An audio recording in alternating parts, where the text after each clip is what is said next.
J'ai con. Bah non! Thank you pour le sub, gros! Ah bah mec, c'est Christmas apprécié, t'es mon premier.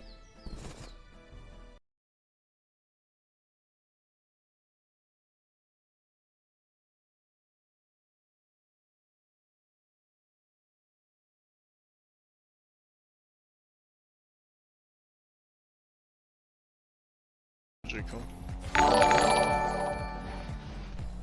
Bah non! Thank you pour le sub, gros! Ah bah mec, c'est Christmas apprécié, t'es mon premier.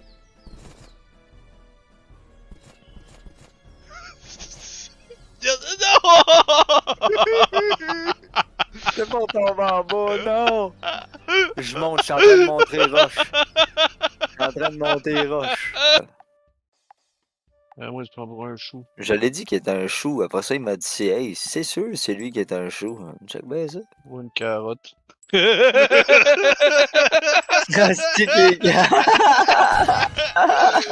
Ça va, Pépito?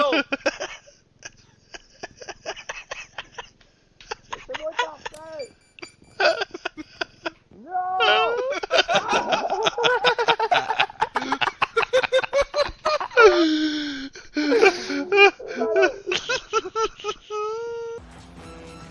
Shit. J'ai pas été capable de continuer. Nice.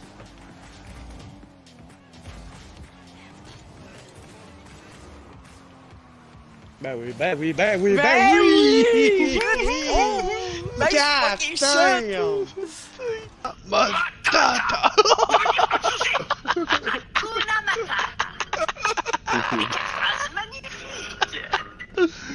Hakuna Matata!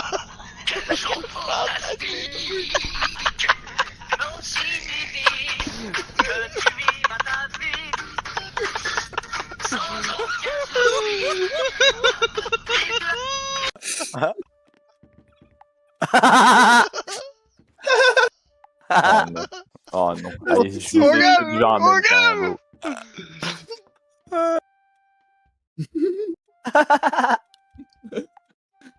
Impossible, man. Là, avant de nous tuer, ben, tu dis c'est qui est le meilleur.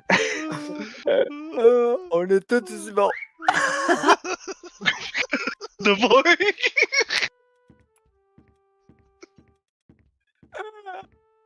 Esti.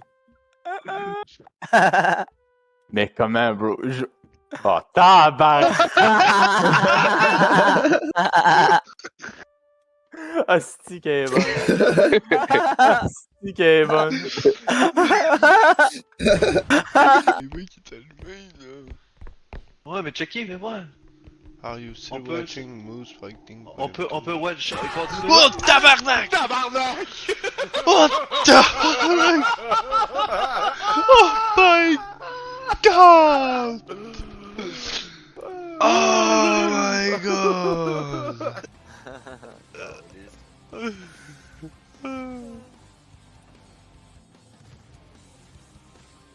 J'avais fait comme pépite, Steven dans le Nice. Quitter le. Qui veut se mettre? Ah ouais, on pète un coup de tête en même temps, Ace!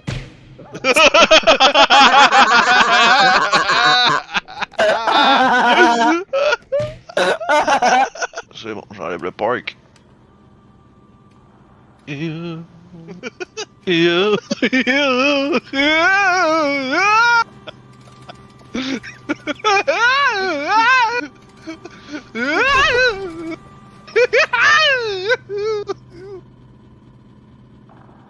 Bonjour! Ça va? Puis les vacances, comment ça a été?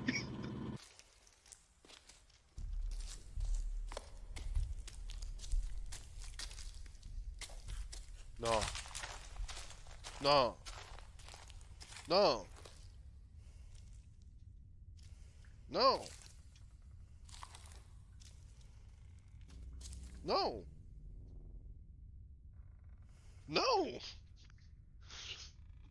Non. C'est bon.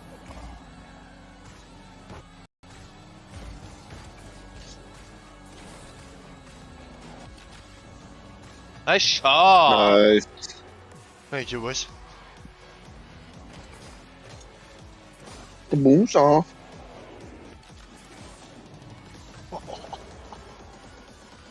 Ami! Ami! Ami! On se calme? Voyons! Ah! Ami! Attends! Ami, on peut T'en s'expliquer! mort! On peut s'expliquer! T'en mort! On peut s'expliquer! Laisse-moi! On peut s'expliquer! Moi je te dis! Oui! Oh, nice. Ah non!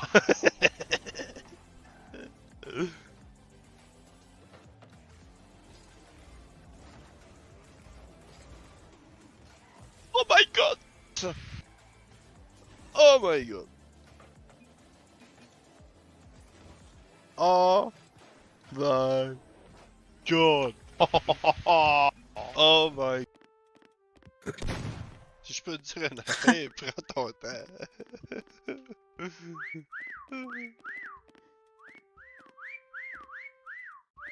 Calisse, Pas on va tout en même temps, là. Il va devenir fou! Je comprends pas. C'est parfait! Oh wow! Oh mon... Oh! Oh! Faites-le pas tout en même temps, laissez-y une chance, là, c'est chien. J'ai?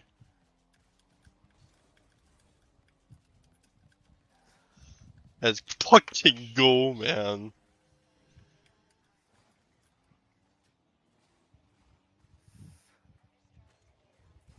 Ah, ben GG! Oh, go!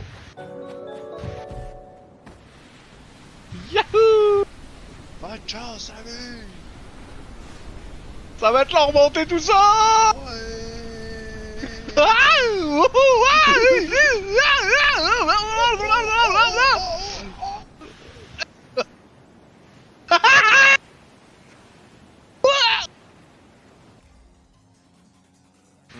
de la misère, hein.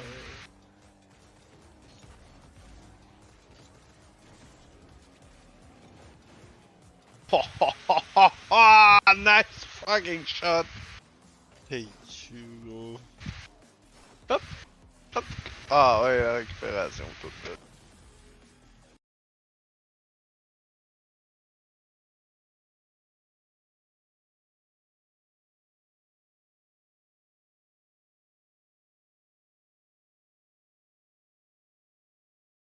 Yeah! Alright. Eh oui. Aujourd'hui, on va aller voir... Attention, pouce. Une fille qui a commis un meurtre, qui essaye de s'en sortir en flou. Bro, like, please tell me if he's okay.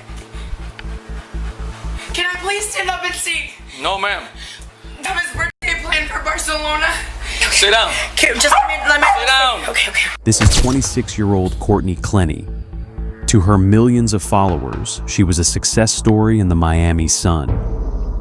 But in just a few minutes, officers will walk into a horrifying scene in her 22nd floor apartment.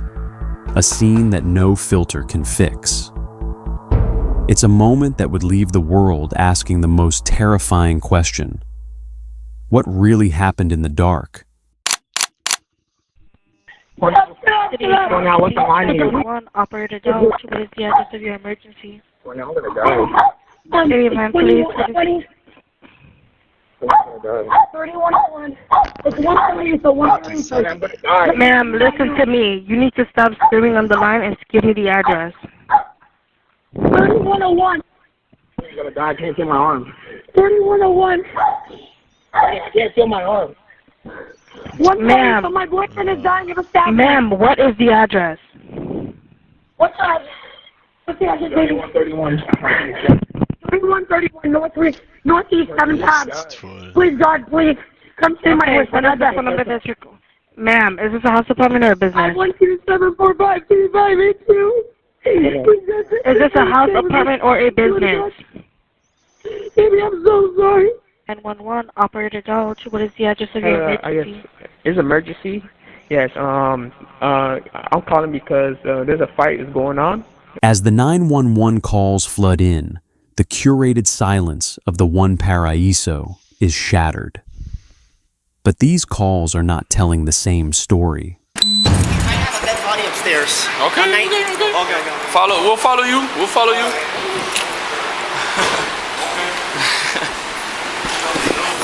Hey, close the ballet down. Put a red rope over here.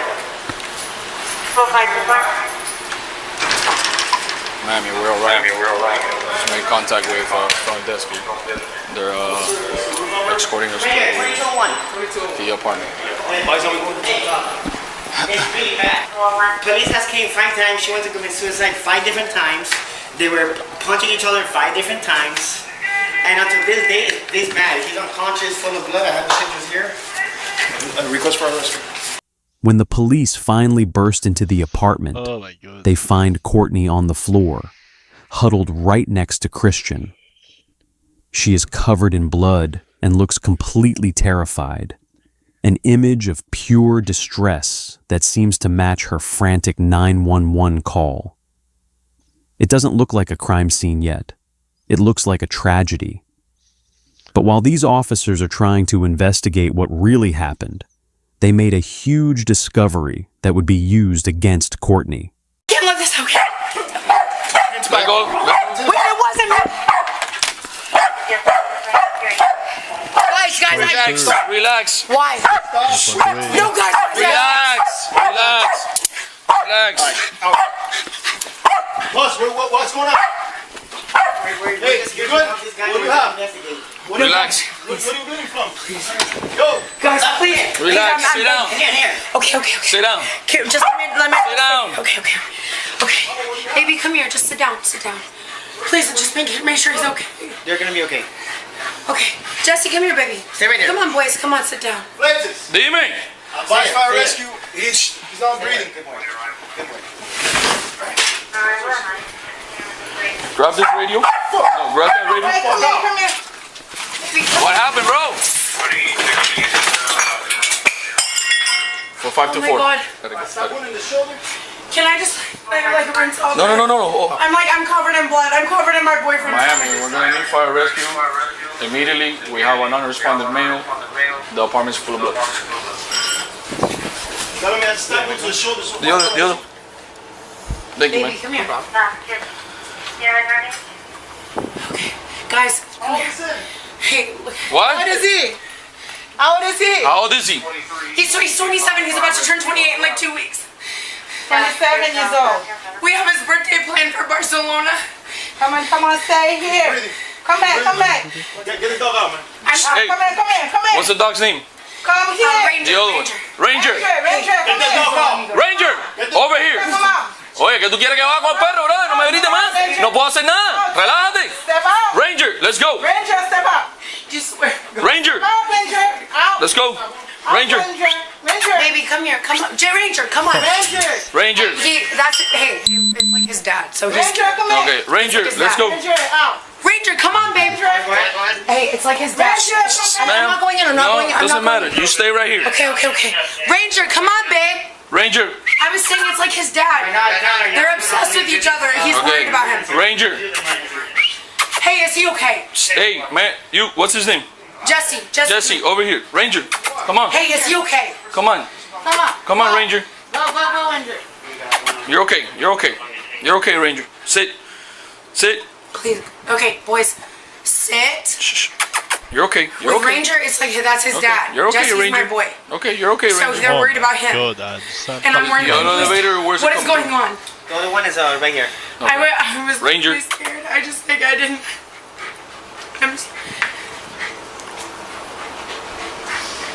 I'm covered in blood from holding. Dime. Guys, I really don't care. Like if you anybody takes in for anything. I just want to make sure that he's gonna be okay. Please, tell me what's going on. I'm looking you. I'm looking you in the eyes, girl. Please tell me if he's okay. Girl. Can I please stand up and see? No, ma'am. If it was your fucking No, wife. ma'am. If I get up and look, am I Yes, sir. getting in trouble? No. Okay, you said I'm not gonna get in trouble. No, you can't get up. You stay right there. Are you married? Courtney is desperate for an update on Christian, but the officer is a brick wall. When her grieving girlfriend script fails, she pivots. She drops a question that has no business being at a crime scene. This isn't small talk, it's social engineering. By bringing up his wife, she's trying to flip the script. She's moving from suspect to damsel in distress, hoping to trigger a protective instinct in the man holding the handcuffs. Hallucinant. She's betting that a husband will be softer on her than a cop. But the officer knows exactly what's happening. He doesn't take the bait. While she's playing psychological chess, he's just waiting for the forensics to arrive. Dime. Huh? Boys, come here. Boys, Jesse, come here. Just baby, sit down.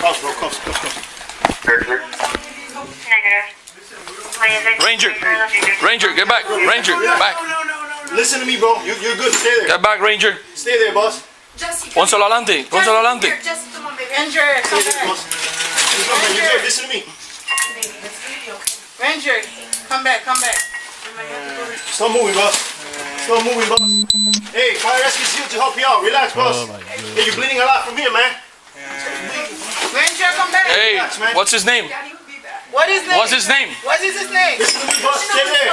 What's his name? Christian. Christian, relax. Relax, Christian. Come back, guys. Come back. T'as Ranger, pas Jesse. toi pour qu'elle réponde. Ranger. Jesse, come here. Ranger, that way. Ranger, go. Go, Ranger. Ranger, come back. Right now, yeah, don't worry. They're helping you. So just sit down. Don't move, okay? Oh my god. Poor guy. Oh my god. Oh my god. Christian, relax. Easy, boss. Take it easy. Hey, we're here to help you out. Take it Christian, easy. relax. All right. Watch out. He's alive. He's alive. Yeah, he's moving. Is this his self-inflicted? Or No, we haven't The asked. shoulder is really deep. Okay. As the responders work to save Christian, No. he is barely That's it. clinging to life. He's unresponsive, drifting in and out as his body fails. At one point, a responder looks at the deep, singular wound in Christian's chest and asks a standard question, which is a routine check to see if they are dealing with a suicide or a crime. But the answer the responder finds doesn't match Courtney's story. Hey, just no, they won't bite. Just bring him out here. Hey, I'm asking you as a person, can you please bring my other dog out to me? Your dog is right there. Forget about the dog now. Don't worry. Forget about the dog. But I'm covered in blood. It makes me look really bad. I was holding him the whole time. I know. We're trying to see what's going on. Calm down, okay? Calm down. I want him to be okay, please. Okay, calm down. Calm down. Calm down. Okay, it's okay. Hey, baby, come on. It's all good. She's their girlfriend, yeah. She's in handcuffs right now. You're the girlfriend? That's me. I'm covered in it. I was holding him the whole time. He was like really wet. So who did it? Can you give us any information? Absolutely, I can. I'll get this stretcher ready. Yeah. You know who it was? I need these dogs out of here. Get the dogs. Come on, ma'am. Go, come on. Who it was? It was the only person in our pocket. Okay, let's get it outside so we can get there. Okay, let's move over here so we have more space, okay? Okay, that's fine. Okay, let's... Just sit down, relax. Okay, They're gonna take care of him. Okay, Your dog is right here. Okay. Hey, boys, sit down. So what happened? I don't even, I'm like covered head to toe. I love him like more than like. Okay. So what happened today that we're here? So I had broken up with him about a week ago. And then today again, like we just weren't getting along kind of, but like I said, we're breaking up again. So you guys trying to get back together? Yes, absolutely. Because I want to marry him. I love him. I think that he could change. I could change whatever. And he just, I said, he started doing some shit that he said he wouldn't do to me again. Je dis pas que le gars doit être un saint, mais j'ai pas mal l'impression que c'est elle qui est en tort là-dedans. said, you know what, we're over, and I walked away, and he pinned me to the wall. He pinned you against the wall. He pinned me to the wall and then pinned me to the ground. It was choking me. And so I got up and I called my mom and I was talking to her. Ah ouais. S'il était en train de te choquer, And then, comment t'as fait pour te He brûler? started charging at me, and I just had it in my hand because I was like trying to threaten, like, don't come What here. do you have in your knife? What do you have in your hand? A knife? Because I was scared. I'm asking you, what do you have in your hand? The A knife? Okay. And I called my mom. She was on the phone. She can say like what it was. I was scared, and I was just looking, and he started charging at me, so I just threw it. I just threw it to him. I was scared of him, but I just threw it to scare him, and it just hit me, and I just like, I don't know. I feel like it's. I was. So you said he was choking you, and then? Choking me. Got up. I called my mom because I was scared about that. And then we started fighting again, and he came at me, and I just. Where was the knife? You're in the kitchen. In the kitchen. So you But went to the kitchen. I don't care what happened. Just please tell me like he's gonna. Listen, right now they're attending him. So. Okay. Okay. So how many times did you stab him? I did not stab him once. I just threw it because I was scared. You threw a knife. Threw it. You threw a knife. Threw it from like across from. I did not like. I was scared. Courtney's defense is built on a single, desperate claim. She tells the officers she was standing across the room, panicked, and simply tossed the blade to keep Christian away. Tu vois, un couteau, c'est pas facile. C'est difficile à tabarouette. Tu peux pas juste tirer de même un couteau. Oh, il est rentré. It's a story meant to suggest a lack of intent, a freak accident. But physics doesn't lie, and the human body is a meticulous record keeper of violence. To pierce the shoulder that deep, a blade needs sustained kinetic energy. When you throw a knife, it wobbles. It loses momentum the second it leaves your skin. Unless Courtney is a world-class marksman, a 10-foot toss doesn't bury a blade that deep. This wasn't a lucky shot. It was a linear force. The depth of the wound proves the hand never let go of the hilt. While the medics are fighting for Christian's life upstairs, the investigation is already moving. Down in the lobby, an officer is working a different lead. He's questioning the front desk staff, and the stories they tell don't match the glamorous image of the 22nd floor. Neighbors are stepping forward, describing a history of violence they couldn't ignore. But the biggest witness isn't a person, it's the building itself.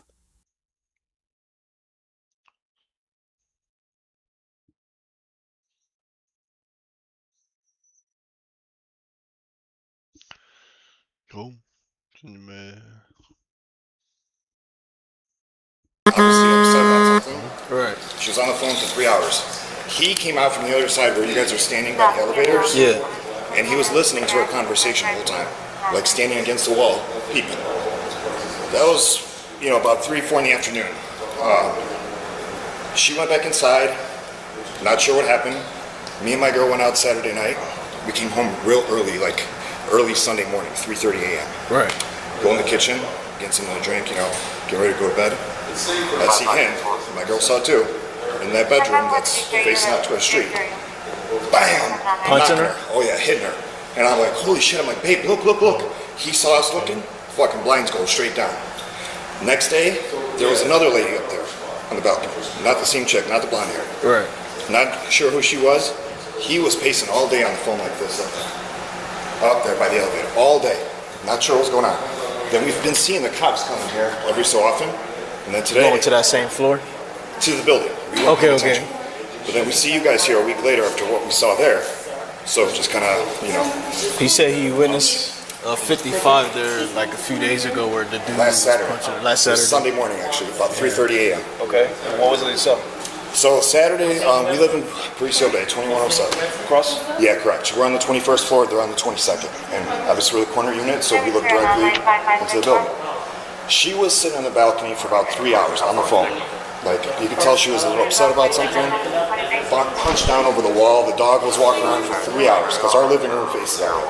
He was outside where you guys are standing by the elevators, leaning against the wall for like 3 hours. My girlfriend's outside the door. She saw it too, like this, listening to our conversation.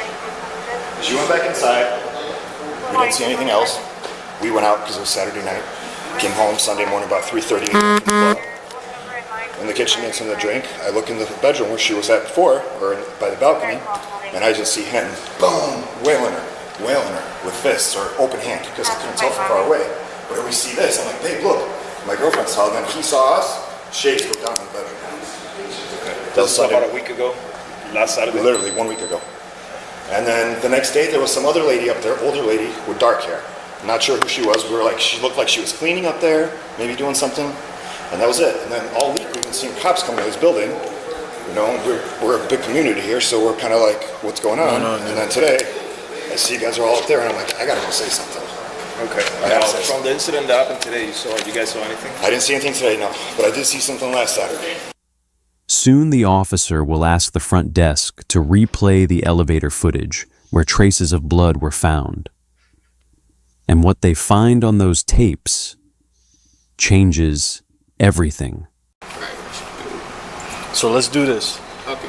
Let's play back on just that camera, because that's where the blood's at. So. Okay.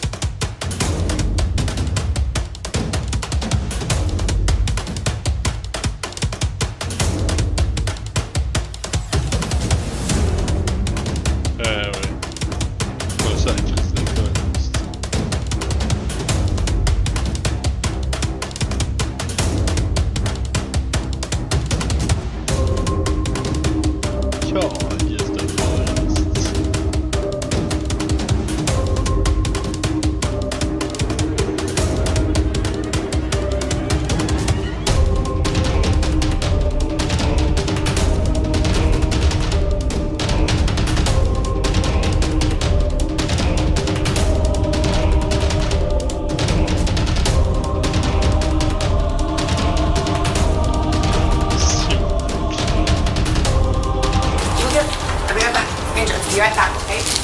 Don't worry. I'll be right back. Jesse, I'll be right back, okay? Ranger.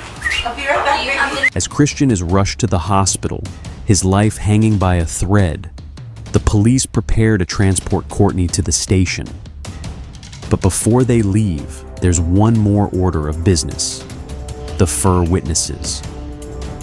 Courtney's two dogs, Jesse and Ranger, are still in the apartment.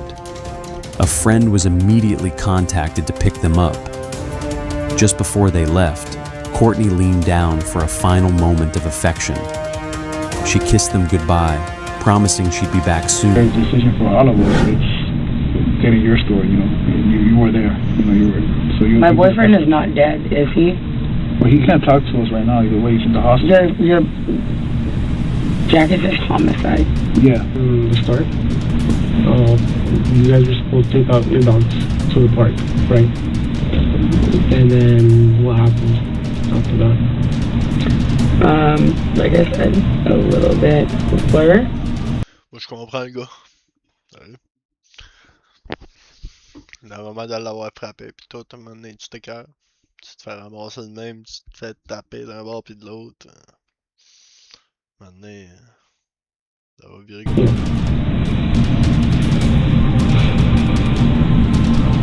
I was doing laundry and watching a Christina Randall, or listening to a Christina Randall video, and tried to call my mom. She didn't answer the first time, and then he came back with a Subway sandwich. Before he left, he recited exactly what I wanted. And I said, I'll text what I want to you. And he said, I know what you want. I said, no, you don't. And he recited it to me before he left. And he got it perfectly right. Okay. And then he left. I guess he went to go bike over there. That's just what he said. I don't know if he walked or biked, but he told me he's going to bike personally. Like a bicycle? Yeah. Okay. He came back. And I said something about like, oh, are you going to like reshare your location with me? Like, did you unshare it? And he said, yeah, I unshared it. And I was like, oh, when did you do that? And he goes, the other day, like when you were done with me. And I was like, okay, well, fair enough. And like reshare it. And then he told I mean, it kind of like turned into like a little like argument or something. And then he told me to reach your mind, and I was like, okay, yeah, I will. And then I didn't do it immediately. He asked me about it again. And I don't know what I was thinking, but it just said something about, well, what if I'm somewhere you don't want me to be? Okay. Which I wouldn't have been. I love him. But it's like, you know, maybe you don't want to know where I am. I guess maybe it'll just like hurt him because he was pressing me. And he ended up pinning me against the wall. And then, I mean, I said like choking me on the floor. It's just like, here, look at my neck. And I was like, I mean, I'm not saying like choking me like, you know, whatever.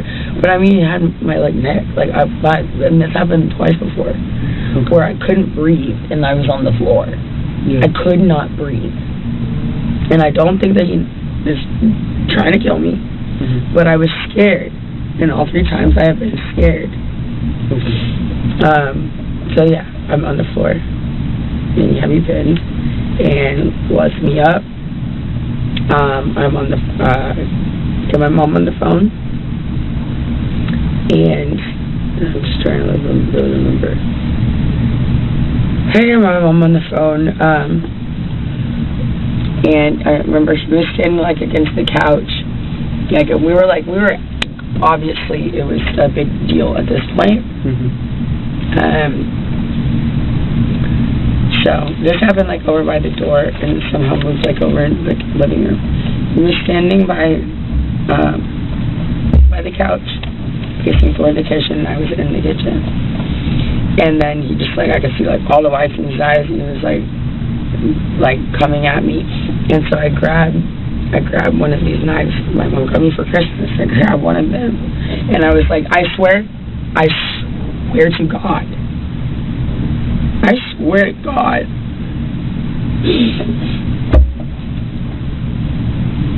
It was just like, I mean, I grab it and be like, don't come anywhere closer to me. Because, I mean, earlier, that was happening 2 other times, I couldn't fucking breathe. I'm sorry. I couldn't breathe. And it's very scary. And I just think, like, just like this kind of thing where I was saying, like, do you know if he's okay? If he's choking me and he's angry enough, he might, like, I mean, this is different, I think. But if he's, like, choking me or, like, pinning me or something and I can't breathe, he might go too long. So I grab a knife and I said, don't come anywhere closer to me. I had absolutely no intention of using it. I'm on the phone with my mom, and he's coming at me like he's going to grab either the phone or, like, the knife or something. And so I was just like, I was like, don't come any closer. Coming at me, and I drew it. And I meant for it to go. How far away was he? Well, I was by my fridge, and he was like by the edge of one of the chairs of the sofa. Okay. Like comparing to what 10 feet. I'm trying to think in my head. I'm trying to make the. Was he closer than I am? No, but he was further. So like what, like the length of this room? No, further than that. Okay. Oh, well, if I said, yeah, you're right, it was more than 10 feet then. It was definitely further than this.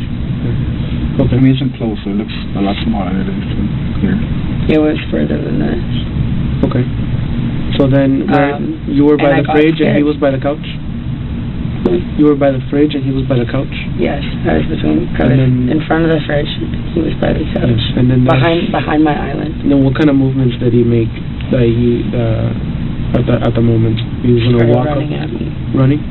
Okay. Well, charging, aggressively walking, something. After hours of spinning her story about throwing the knife, the detective walks back in with a single sentence that shatters her world. So we have to inform you that Christian did not make it. Okay. Unfortunately, the doctors did what they could. And Christian is dead. Yes. Oh my God.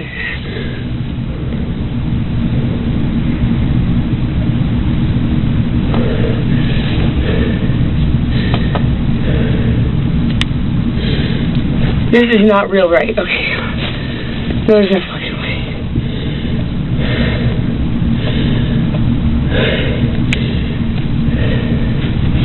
Christian died? Okay. Can I please have a hug? Am I allowed to do that in here? Sure. Watch her reaction. She doesn't fall to the floor or scream in agony. Instead, she stays in her seat and does something that catches everyone off guard. She reaches out and asks for a hug. It's an image of pure heartbreak.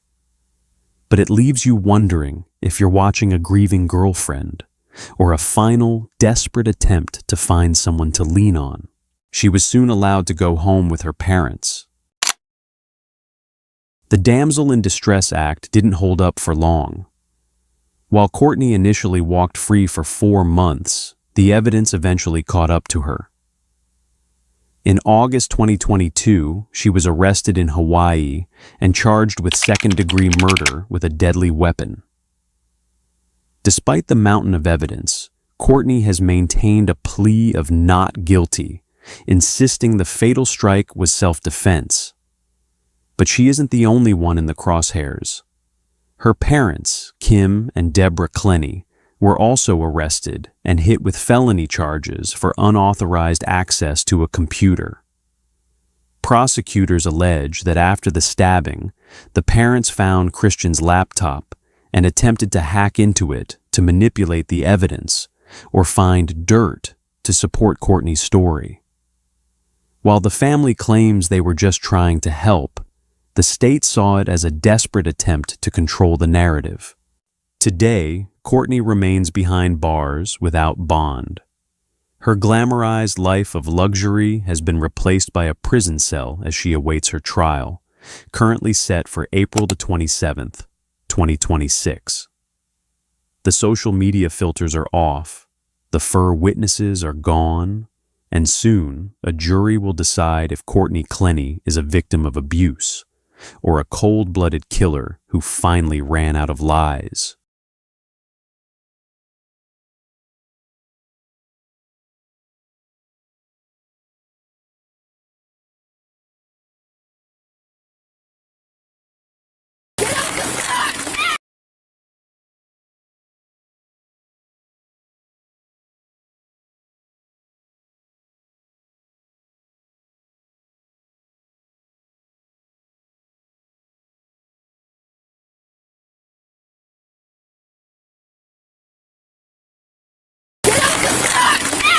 No, stop. Excuse me. We got an ankle monitor. I don't know yet. Please sit down. Please sit down.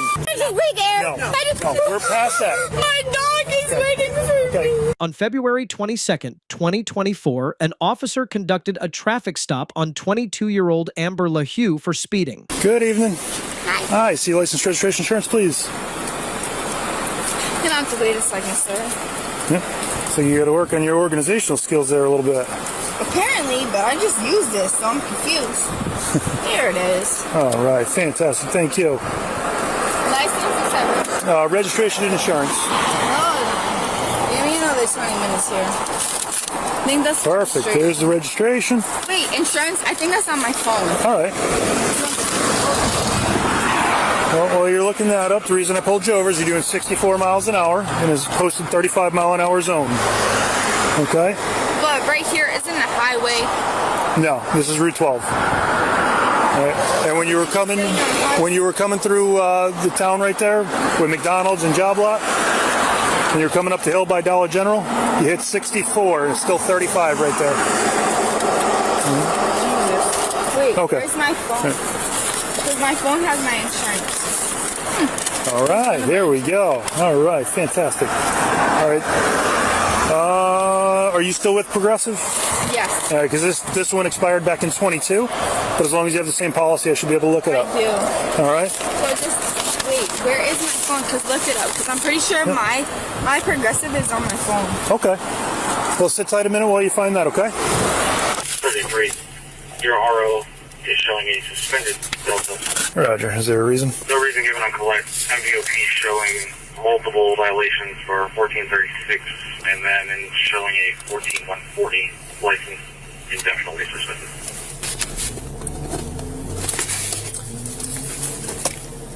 Hey, shoot, that car just took off. As the officer was completing the misdemeanor summons, LeHue suddenly took off at a high rate of speed. Rather than chase her, the officer radioed it in. He already had her ID. Minutes later, dispatch reported a crash. LeHue had reached 95 miles per hour, weaving across the double yellow line into oncoming traffic before losing control and striking a boulder. Her friend, 27-year-old Aaron Baldwin, was trapped in the back seat of the flipped vehicle.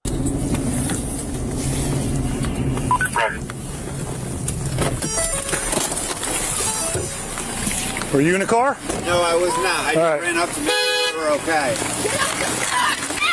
No, stop. You right here. That was stupid. Yeah. Okay. I'm okay. Okay. All right, stop. Over here. Away from the car, please. I'm okay. All right, I just want you away from the car. No, stop. Bye. Excuse me. Stop. Okay. All right, because you just took off on me. Nope. You were just driving the car. All right, turn other hand. Stop. No, that was stupid. Yeah, I'm working on it. If you work with me for a second. Stay right there. I'm right here to help. Get out the car. HQ, there's still one in the car. Is that the vehicle that's going for me? Yeah, affirmative. Here's the phone. You can hold it. Hey! 1110 that way. What was the actual location? Just north of Holmberg's. HQ, I have 2 females out. Drivers detained. I have 1 Bravo Mike still in the back seat. No. Stay. Okay. Can you tell the officer we're not? Okay. Can you tell him? No, I want you to please sit down. Please sit down. We are on Route 12. Please sit down. Okay. We're on Route 12 by Holmberg's.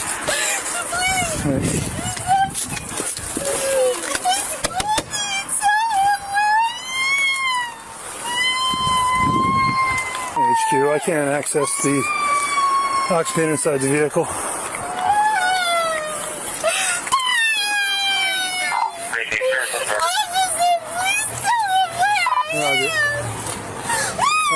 Ma'am, I need you to Amber, calm down, please. You just stay right there. Do not move. Okay. Do you have any injuries other than just a couple cuts? Okay. Please. Okay. Are you hurt in any other way? You okay? I don't know yet, okay?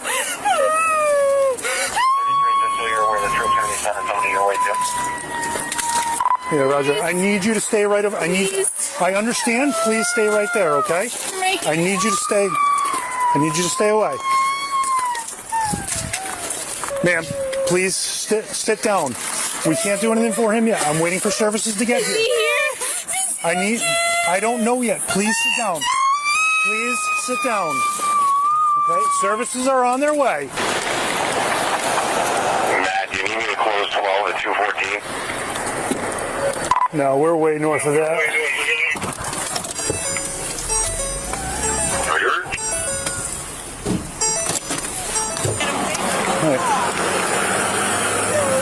All right, stop. Come here. You are coming with me. Why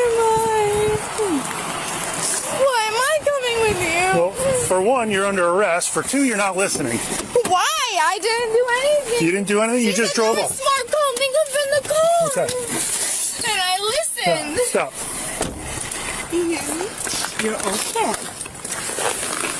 Do you want me to move her away a little? No. I'm Jane Smith. I live right there. I'm a retired nurse. I don't mind staying with her. I want you to move over here, okay? I want you away from this car. All right? Well, I want you to sit right here, please. All right? Listen, I'm in the car. I'm in the cop car. I'm down the street from Triple B's. Drive straight from Triple B's, and a car's towing on my car. I'm in the cop car because they said I wasn't compliant. Tell Goldie to put Triple B's in his GPS. I'm in the cop car. They arrested me. They won't let me go. Bro, my car smashed in. Everything's f***ed up. Tell Goldie to put Triple B's. I got one still in the car. Okay. Yeah, I can't get at him. Yeah, is that you pulling up? Yeah, window cutter. Yeah. His back is towards me. I don't know. Breaking a window. I can't get at him. Is he responsive? No. Unresponsive? Yep.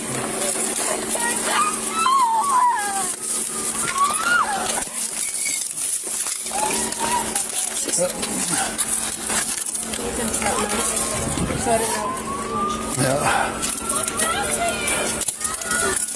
Try to get him out.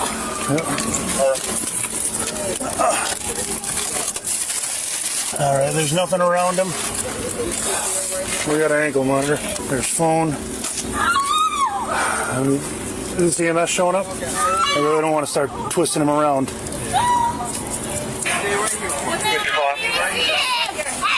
Yeah. Freddie, check with the one in the back right here. She might be able to give an answer. Hey, hon. Are you the driver? Right here. Stay right here. What is your friend's name? What is your friend in the back seat's name? I don't know.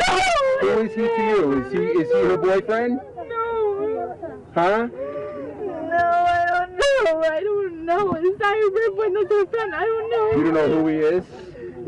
His name is something, and I don't remember because I just got it so hard. Okay. All right. Sit tight. We're going to have medical come take a look at you, okay? How old are you? I'm only 22 years old. Okay. Is he okay? They're trying to get him out of the car right now, hon, okay? Are you sure? Yes, okay? They're trying to get him out of the car. I can't breathe. Okay. Stay right here for me, okay? Please ask if she's okay. She's fine. She's staying right here with us, okay? She's right here. Okay? Okay, that's fine. She's fine. Okay? So you don't know the name of the gentleman that's in the back of the car? Okay, where did you just meet him tonight? Okay. Where are you guys coming from? Down the street. We left 2 seconds. Oh, okay. Okay. Put your foot in, please. I left him in my car. You left what in the car? I left him in my car 2 seconds later. Oh, okay. I understand. My God. Okay. That's why they're called accidents, okay? Can I have it back? We'll leave it right there for now, okay? So it doesn't get lost. So we got to stabilize this. He's not moving at all.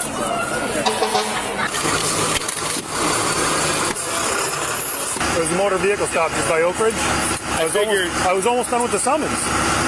And they just took off. So I didn't bother chasing because I knew who it was. I had him ID'd. Okay. And then I got the call that there was a rollover here.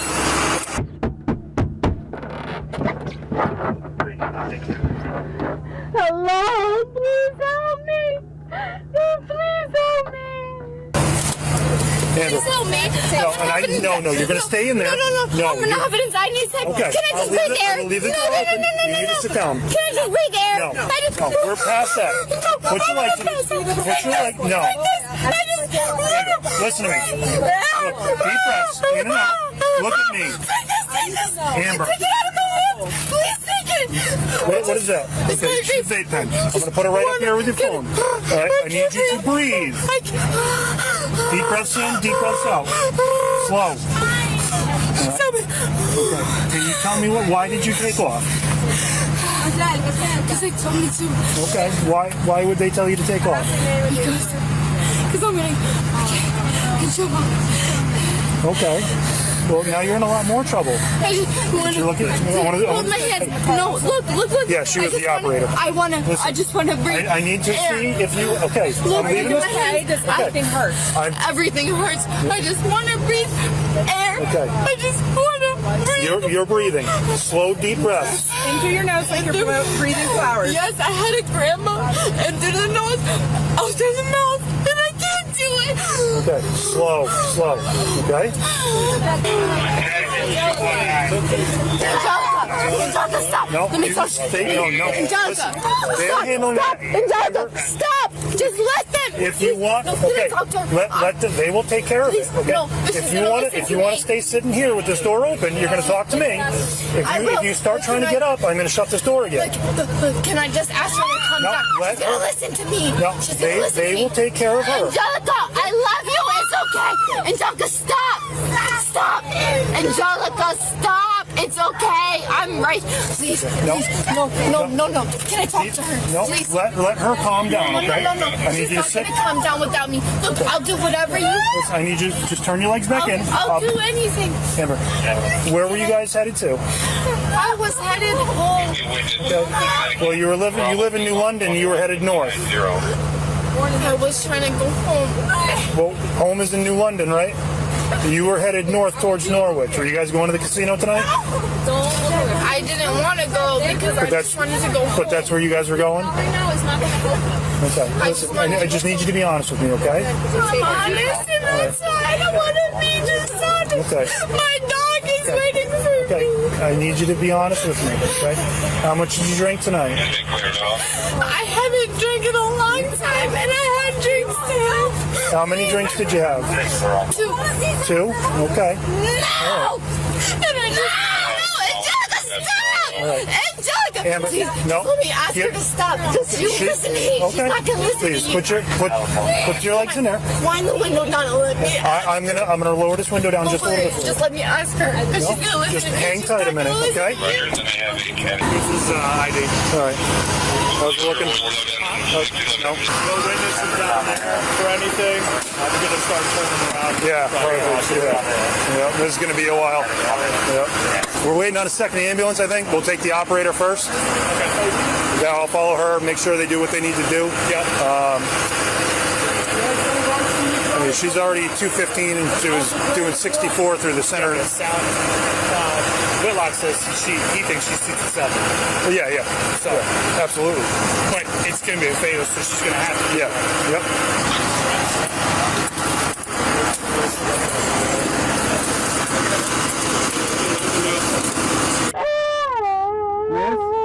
We're gonna open the door. You can't go anywhere, all right? We're gonna look at you, okay? I won't Okay, all right. All right.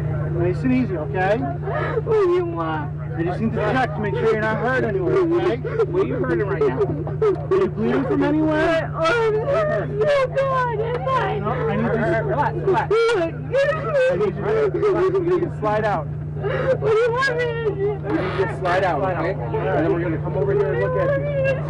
Okay. I don't want to get in trouble. We're gonna have to go over here. We need to make sure you're okay. Gotta make sure you're okay. Your girl, you just want to hang out with her? Yeah. I want to go check on him. You can't check on him. Your ribs and your back hurt. Okay. Yep. Can we get those off? Yeah, we're waiting for I think one from Groton City. Okay. She's gonna have to get transported. Yeah. So the medics are helping him right now, okay? Just like the medics are trying to help you. Do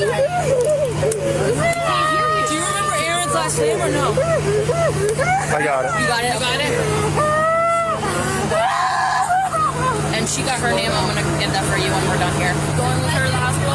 Okay, so I figured. This one's a wreck, so... Yeah. Just helping out. Hey, what's going on? What's happening, man? Chris Francis. Hey, Matt Andrade. Anyone passed away, or? Yep. It was the rear passenger. Okay. Is he still in there? No, they just got him out. They got him in the ambulance. The medic just got on scene and trying to figure out what's going on. How many people were in the car? You know? 3.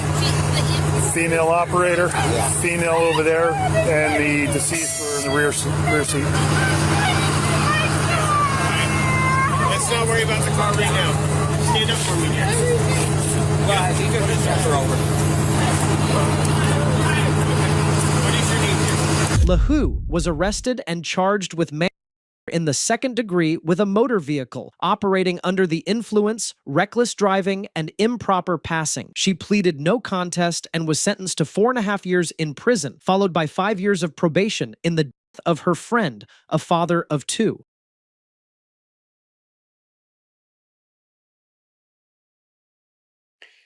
Hey, welcome back to the channel. I'm Brandon White with Brandon White Law. No, stop. conscious?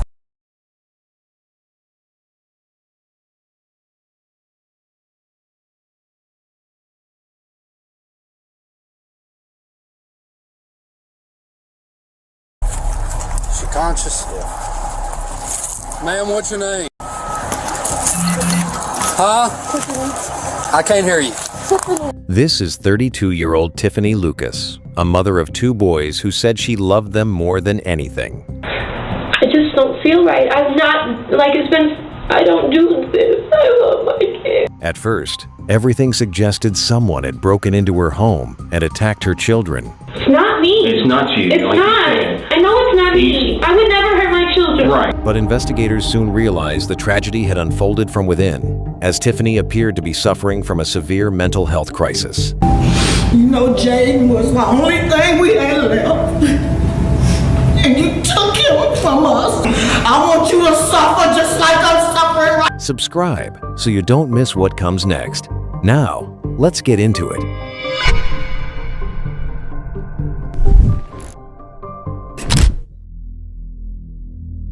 On the 8th of November, 2023, police responded to a quiet neighborhood in Shepherdsville, Kentucky, after a terrifying emergency call involving a family. My neighbor just came up to my door and just passed out, and I can't get her to wake up. She's Okay, is she breathing? She is. How old is she? I would say in her early 30s. And now she's screaming that the kids are dying. Stay here. Do we know what happened to him? I have no idea. We just found our neighbor, the woman, their mom, just freaking out in my yard. Okay, and how old is he? Oh my God, he's I don't know. He's probably 6 or there's a gun.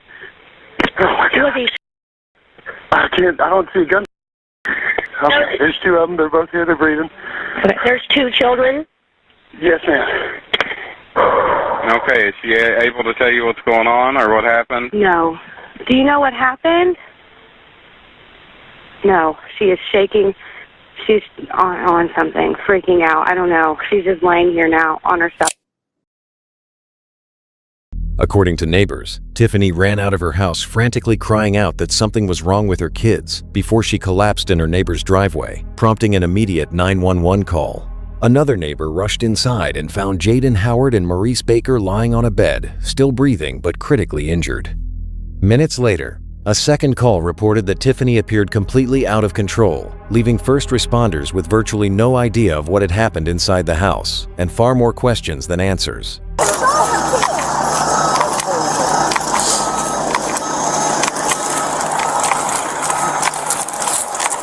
She conscious? She conscious? Yeah. Ma'am, what's your name? Huh? I can't hear you. Tiffany? All right, Tiffany, I'm going to change these handcuffs out, okay? And then I'm going to roll you over and I'm going to sit you up, all right? Now I'm going to pick your hands up so you can take these off. Do not struggle. Do you understand me? You're going to sit up at the same time. You understand? 1, 2, 3. Take this leg, fold it in, make that foot touch your knee. No, to the side, on the ground. Now, we're going to roll again this way, and I'm going to assist you up on your feet, okay? Ready? 1, 2, 3.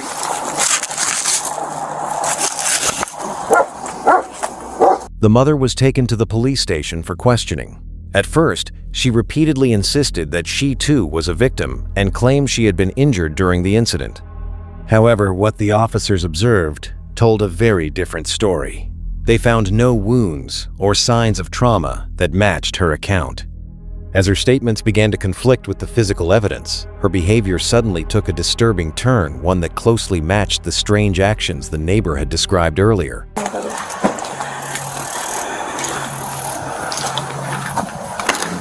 Stand here with him. I'm going to get my wand. Okay. I'm going to do that myself. You got a light? Will this light turn on? Okay. This is just the wand, okay? It's just to check you. You got anything on you? Nothing? I shot myself. Huh? I shot myself in the head. You what? Ear. You shot yourself in the ear? What's ear? That's a...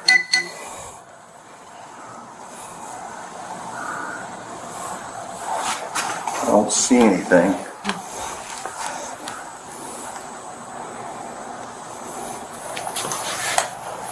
There's nothing there. Okay. Okay. Where you? We're going to take her back to the interview room. I got to go in and turn it on, so we want to wait till I get there, and that way we can view her and just keep an eye on her. Okay. Just have a seat. You're good. That neighborhood. Huh? It's that neighborhood. It's that neighborhood? Okay, just hang on just a second, okay?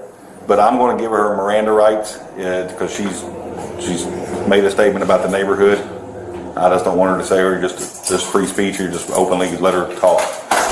Okay. What year did you supposedly do that? One again? Right. Huh? Okay. I know. You know what? Okay. All right. You know what? Okay. All right.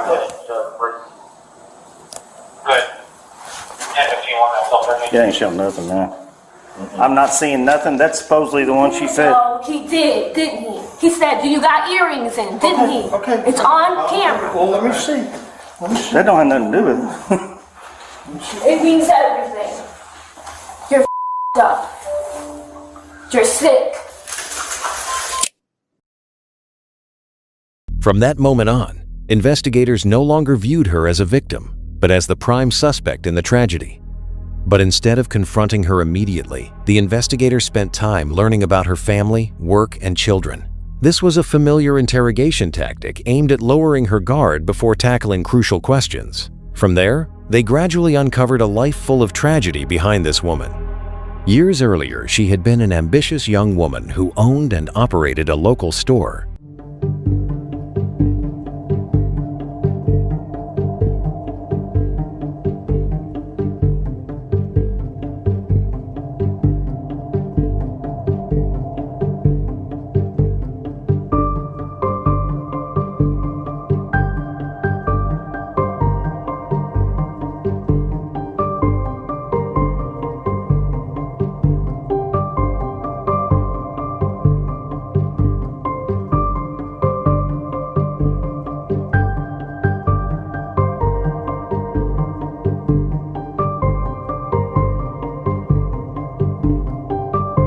But just a year later, the store had to close.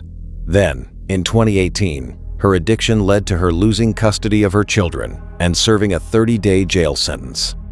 A year later, her husband was murdered in a case that remains unsolved to this day. Although she had no further serious criminal record in the years that followed, the stark contrast between her past and the accusation of killing her 2 children led investigators to question: what caused her life to take such a tragic turn? During the interrogation, she repeatedly asserted that she wasn't insane and proactively emphasized motherhood from the very beginning, making it seem as if this was the most important argument to refute any suspicion directed at her. Instead, she began blaming YouTube, PlayStation, the internet, Wi-Fi, and even her phone, all tools used to manipulate children and destroy families. I'm going to talk to you today about what happened earlier, okay? But can you tell me a little bit about yourself? I mean, where are you from, or where you grew up, or anything like that? I know I look crazy, but I'm not. Huh? If I know I look crazy, but I'm not crazy. I don't think you look crazy. I'm just trying to, if I'm going to talk to someone, I'd rather know who they are. I can tell you a little bit about me. I love my children. You tell me a little bit about you, okay? I love my children. I love my boys so much. Oh, I know. I wouldn't hurt them, but I just feel like I felt back, and I was letting them play the video games, and I wasn't like focusing how I was supposed to, and they get that video games and the YouTube and the kids, it just messes their minds up to where people can manipulate their parents or do whatever they want. And I feel like someone put something upon my house or me or something. Like, I just don't feel right. I'm not, like, I don't do this. I love my kids. If you're drawn to true crime cases where every lie eventually falls apart, subscribe. That's exactly what we cover here. The story culminates when she mentions Parker Warders, whom she believes has been secretly controlling her mind for years. Instead of describing a specific motive or sequence of events, Tiffany paints a picture of invisible control, where all her decisions are influenced by an external force. I feel like someone tried to manipulate me through my phone, manipulate me through my house, doing stuff to me. What are they doing to you? Manipulating my mind. Parker Borders. His name is Parker Borders. What about him? He lives in Bardstown, and I'm pretty sure he's been manipulating my mind for like 3 years. Really? Through my phone, putting up things in my house, like real evil, dark, weird stuff, like trying to... Like trying to get you to do things? Yeah, like alter my mind, like completely like flip me, like I'm a woman of God. I don't do... Yeah. You don't hurt your children, you protect them, and I feel like I have to protect my children. Right. How do you protect them from a problematic system? How do you really serve? People aren't serving these days. Money is everything. It's not. I'll lose it all. I don't.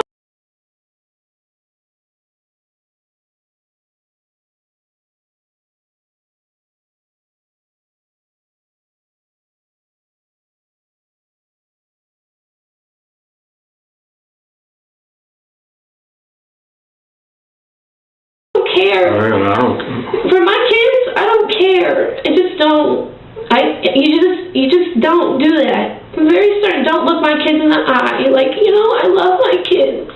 I know you do. I would never do something like this unless someone manipulated me. Did he actually tell you in person? No, or is it... but he controls my phone. All my bills are in his name. Like he has too much access to me. Right. Right. So I feel like. Tiffany admitted the gun belonged to Parker, but immediately afterwards she spoke vaguely and denied any responsibility related to her children. How stuff is all set up funny, in my house like that.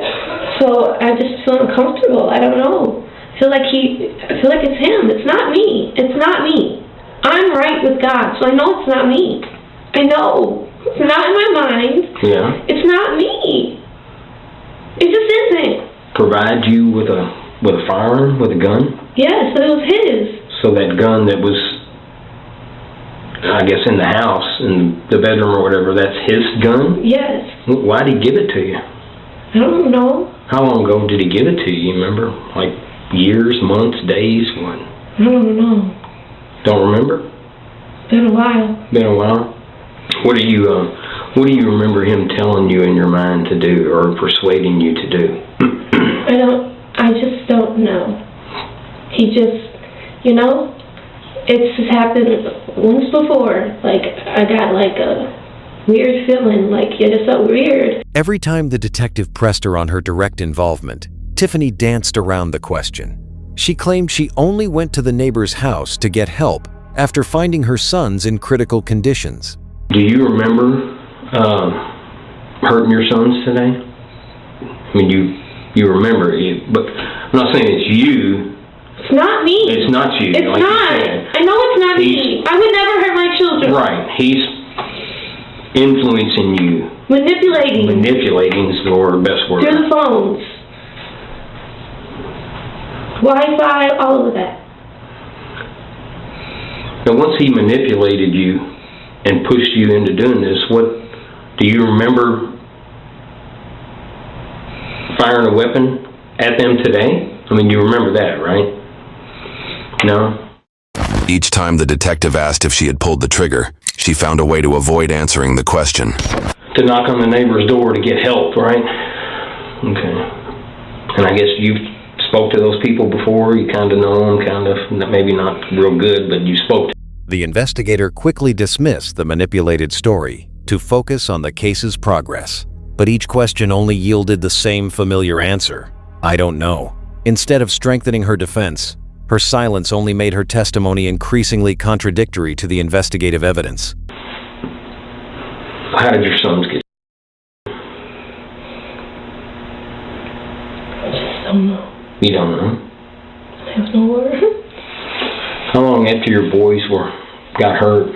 How long did you immediately go next door to ask for help, or did you wait for a while, or what?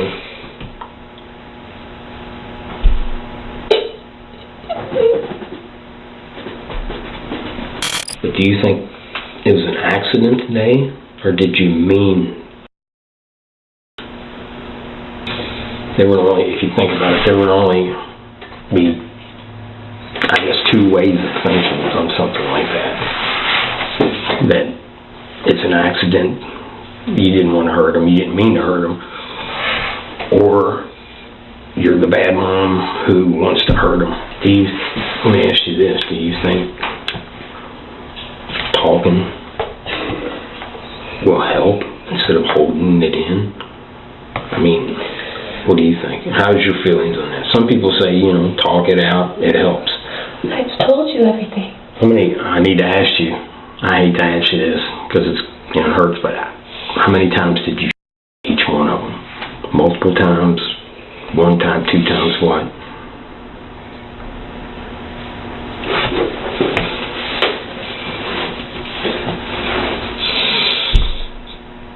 I mean, I'm sorry I have to ask you that, I really am. But I got to. Sorry. I have no words. I have no words. You don't know how many times you... So I guess did you just keep pulling the trigger until it was empty, or what? It is noteworthy that, despite denying the shooting, Tiffany inadvertently confirmed a series of crucial details. She herself stated that the gun was still in the bedroom after the incident. She also couldn't identify anyone else who was in the house at the time the two children were shot. Instead of finding someone else to blame, Tiffany gradually found herself at the center of the case by her own testimony. Did you leave it in the bedroom? If you left it there, then we'll find it. If you threw it in the woods somewhere, some kid's gonna find it. That's what we're concerned about. Did you leave it in the bedroom?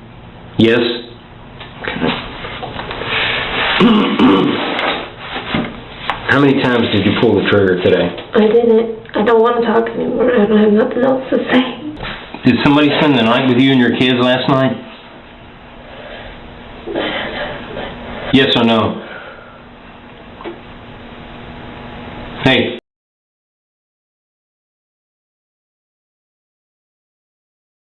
I know you can hear me. Yes or no? I'm not sure. I don't know. I feel like he's been living in the house with me. I don't know. It's been so weird. Yeah. I've been trying to get him out of there. I don't know what is going on. Was anybody, let's put it this way, was anybody else in the house today other than you and your kids? Huh? I don't entirely know. You don't know? I don't entirely know. You don't know if he was in the house today? No, I feel like he's been playing with my mind, like coming and going, like... Well, that's fine, but did you actually see him? Did he show up today into your house? Huh? Yes or no? No. Huh? Yes or no? No? No. Okay. Was anybody else in your house today other than you or your kids? No.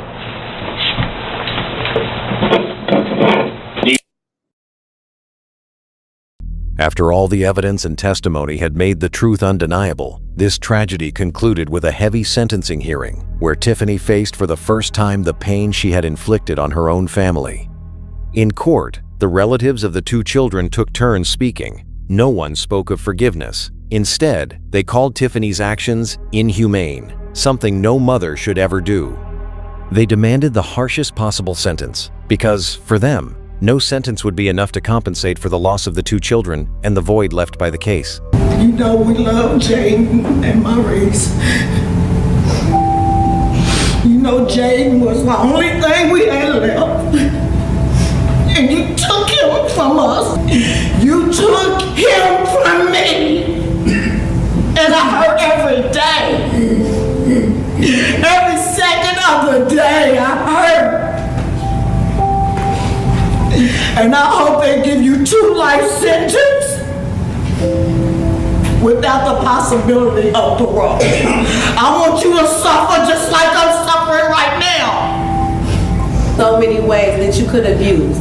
Like I often told you when we spoke, being a good mom is also making the decision that you can't give the boys the best life and allowing another parent to step in. But you refuse to do so selfishly because it wouldn't align with what social media saw. Instead, you decided to play God and decide the boy's faith. I often see these court shows where the defendants are forgiven by the victim's family, but not today, not by me. I will never. After reviewing all the evidence and testimony, the jury concluded that Tiffany Lucas was guilty of 2 counts of murder. On the 22nd of November 2024, Judge Rodney Burris sentenced her to 2 consecutive life sentences. Under Kentucky law, she will not be eligible for parole until she has served at least 20 years. Behind many family tragedies are often warning signs that appeared beforehand. Caring, listening, and seeking support at the right time can make the difference between a crisis and a tragedy. Thank you for watching. If you found this case insightful, please like the video and subscribe to Exposed Case. Your support helps us continue bringing real cases to light. We'll see you in the next investigation.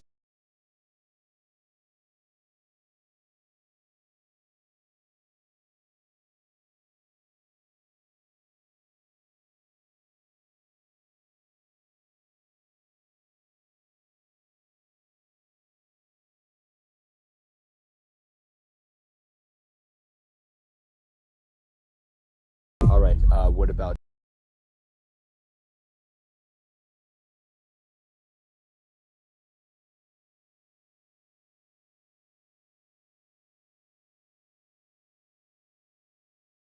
All right, what about the PBT? You willing to do voluntary PBT? I don't want to do any test based on the Okay, circumstances. understood. This is 36-year-old Sarah Clayson, a state trooper who let alcohol take control.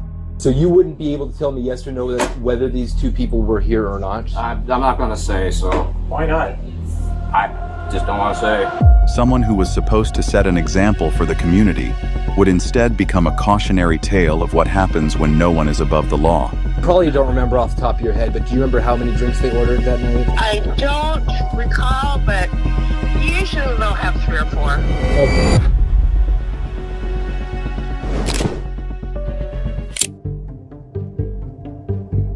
On the evening of the 1st of March 2025, emergency dispatchers in Richland, Washington, received an urgent call.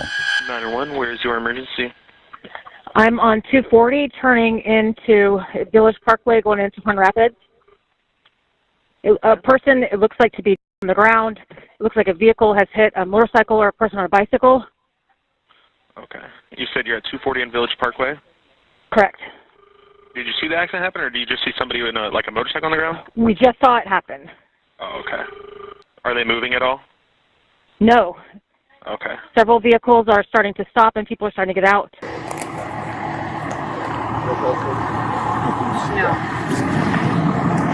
Did you guys see this happen? No. No. We pulled up and it was kind of over. All right. Well, I need you guys to clear out of here. Yeah. You just have to go through the news. Did you see what happened? No. Okay. Yeah, I didn't see a light. I didn't see anything. Just turn left. And Is this your car? Yeah. Okay. So you were coming. Which way were you coming? Westbound. I was just turning my. And he was coming this way. Mm-hmm. Yeah. You okay? What? Are you okay? Yeah. Okay. Yeah. I literally didn't see. I was turning and then just all of a sudden like boom. Okay. I started CPR right away after. Are you the only one in there? Yeah. Okay. We are going to transport. Okay, but you are transporting him? To Catholic. Okay. Do you guys have? I also somebody had an ID, just so I can let them know who. When we showed up, this is my car. Okay. So this, we could see him here, and then her car, she was trying to get out of the way. Whatever bike he's on is trapped under that car. Okay, all right. He has a fanny pack. I think they just removed it from his chest. She was a first responder. We could tell that he didn't have a pulse, and that's when she started chest compressions. Okay, all right, thank you.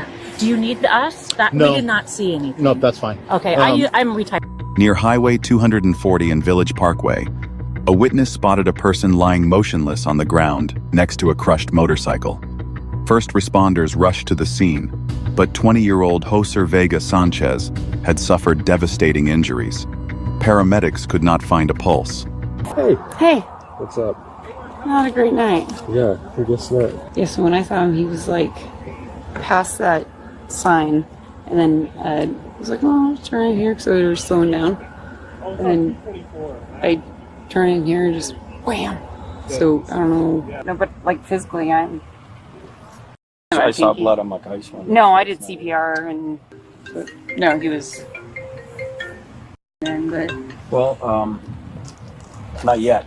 It's not. he still got it? Well, they're still last. I saw aid going that way. Okay. They took him. He looked. They were doing like CPR and stuff. Yeah. I don't know how. Did he lay it down or did he just drive straight into it?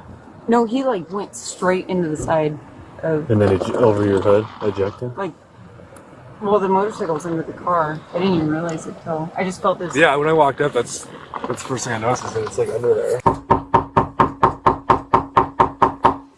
Richard Police Department. Hey. Yeah. Do y'all have family named Hosher? Joser. Yes. Yes, Mr. Vega Sanchez, date of birth.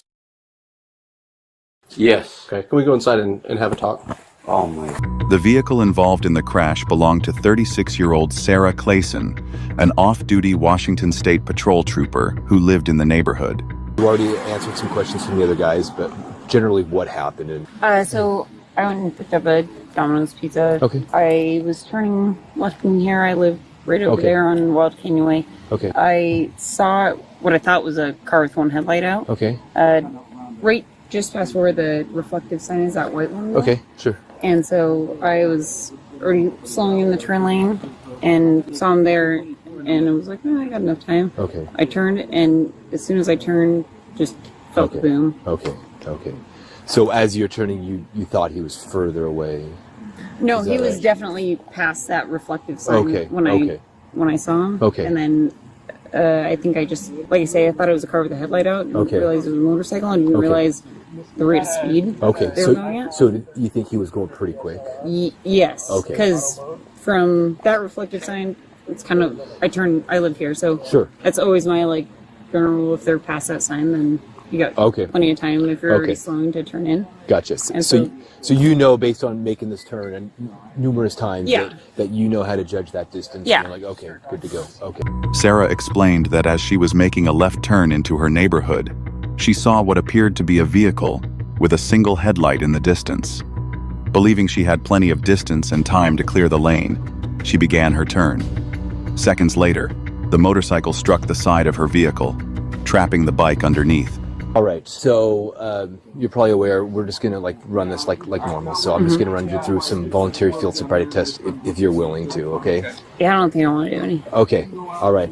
What about the PBT? You willing to do voluntary PBT? I don't want to do any tests based on the Okay. Understood. circumstances. Yeah. What about? Obviously, you just gave me a verbal statement. Are you willing to write down a statement on paper? Yeah. Okay. All right. Let me go. As a state trooper, she had administered these same tests to other people. When the investigating officer asked her to perform voluntary field sobriety tests and take a preliminary breath test, she refused both. So I was just studying her. She got a couple misspelled words on here. Okay. She wrote sigh, and she said 100 feet. Sorry, I'm going a little fast. She estimated the distance between the guy on the motorcycle and her to be 100 feet, which that's way more than 100. That's 500 feet. She said she was almost through her turn when clearly she was at the very beginning of her turn. Her eyes are a little bit glassy, a little bit. Those light speed. But could be, but we got to err on the side of caution. Okay. I do not have a great sense of smell, but I think I smelled a little bit of odor of alcohol, enough for me to say. And then I told her, I'm like, hey, we just want to rule out impairment. And by you not doing it, I'm like, I'm not going to ask you again, but I'm like, we can't rule it out. And she's like, yeah, well, if I would have had a glass of wine earlier, I know how this goes. And I said, did you have a glass of wine earlier? And she said, I'm not going to answer that. So Okay. I think with everything, we have to. I mean, I will write this. As officers began investigating the crash site, they quickly noticed details that did not match. Sarah's account of the event. Sarah insisted she was almost entirely through her turn when the impact happened. However, physical evidence on the roadway showed that her car was actually at the very beginning of the turn when the collision occurred. When officers handed her a paper form to write out her official statement, more red flags emerged. The distances she wrote were wrong. The handwriting was sloppy, riddled with spelling errors. Her eyes were glassy. Officers noted a faint smell of alcohol on her breath. Right. So, like I said, we were really trying to rule alcohol out. Mm-hmm. I'm not convinced that alcohol wasn't a factor. So right now you are under arrest. Okay. Okay. Let's go ahead and put your hand behind your back. So we will be doing this search warrant. Okay. That way there will be no questions. Just let me see back here. Oh yeah, if you guys want to do breath test. Well, this. So we're trying to treat this like any other incident, and Yeah, I typically once the opportunity kind of comes and that you say you don't want to do it, it's voluntary, and then if you want to do it, Well, I did a after. voluntary breath test at the VAC, but I just didn't want to do the fields. okay. So you wanted to submit to. I think with this, the significance of this, I think it's probably we're gonna probably get a search warrant. Okay. That's fine. All right. I appreciate your Yeah, cooperation. no. Before we continue, if you're enjoying the video, don't forget to hit like and subscribe to support the channel. Now, let's get back to the story. Seeing that Sarah would not cooperate with voluntary testing, officers placed her under arrest on suspicion of driving under the influence and obtained a warrant for a mandatory blood draw. While the blood sample was sent to the state toxicology lab, officers worked to reconstruct Sarah's exact movements leading up to the fatal collision. Security camera footage from local businesses helped officers build a clear timeline of her evening. So as you're aware, this is in reference to, you're aware of the investigation that I'm doing. So can you kind of just start from the beginning and tell me what you remember from that night? Honestly, I didn't remember anything out of the ordinary at all. Okay. It's the end of a super busy Friday night. Okay. End of a 10-hour shift. I only talked to her for about a minute, maybe. Okay. You remember what time that was at? I actually have a timestamp on here. I believe it was At 3:28 p.m. on March 1st, surveillance footage showed Sarah entering the Moon Palace bar, a place she visited often. She remained inside the bar for nearly 4 hours, finally walking out at 7:26 p.m. Just 5 minutes later,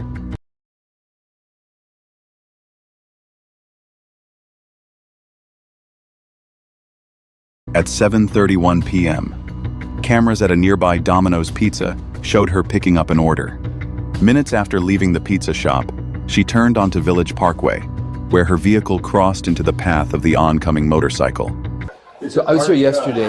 We just got some questions. Sure, can we talk out here? Yeah, we can do that. So we're just investigating a collision that happened on Saturday. Do you recognize these two people? We think they may have been here.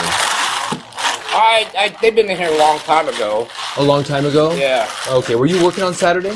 I was not working on Saturday. Okay, who was working on Saturday? One of the girls. Okay, who was the other girls that were working on Saturday? There are just a couple other employees. Sir. So what we're gonna need you to do, unfortunately, everyone's gonna have to leave. We're gonna have to close you down until we're done with this. Okay. So if you wouldn't mind doing that, and then Okay. We were hoping to do this with your cooperation, but we can do it this way as well. that's fine. You can call your attorney though. Let me call my attorney.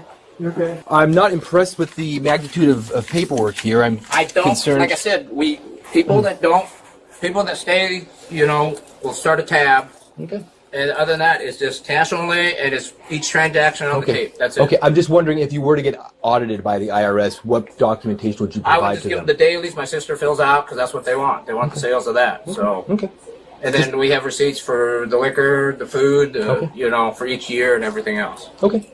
So. So you were not working here Saturday night? I was here, but I wasn't working. So that's all I have to say on that. Okay, so when you say you were here, what does that mean? I was in the kitchen. Oh, you guys have a kitchen here? Yes. Oh, so you guys prepare food? Yes. So you wouldn't be able to tell me yes or no whether these two people were here or not? I'm not going to say, so. Why not? I just don't want to say. You come out Okay, here, so you don't have receipts? You don't give people receipts? I don't give people receipts at all. So you don't use this? I do use that. That's why I ring up. I have that roll. I have to look for it for that day, but that's fine. Yeah. Yeah, either you can look for it or we can look for it. I have no problem looking for it. That's fine. So just to let you know, we are conducting a On the 5th of March, 2025, officers executed a search warrant at the Moon Palace bar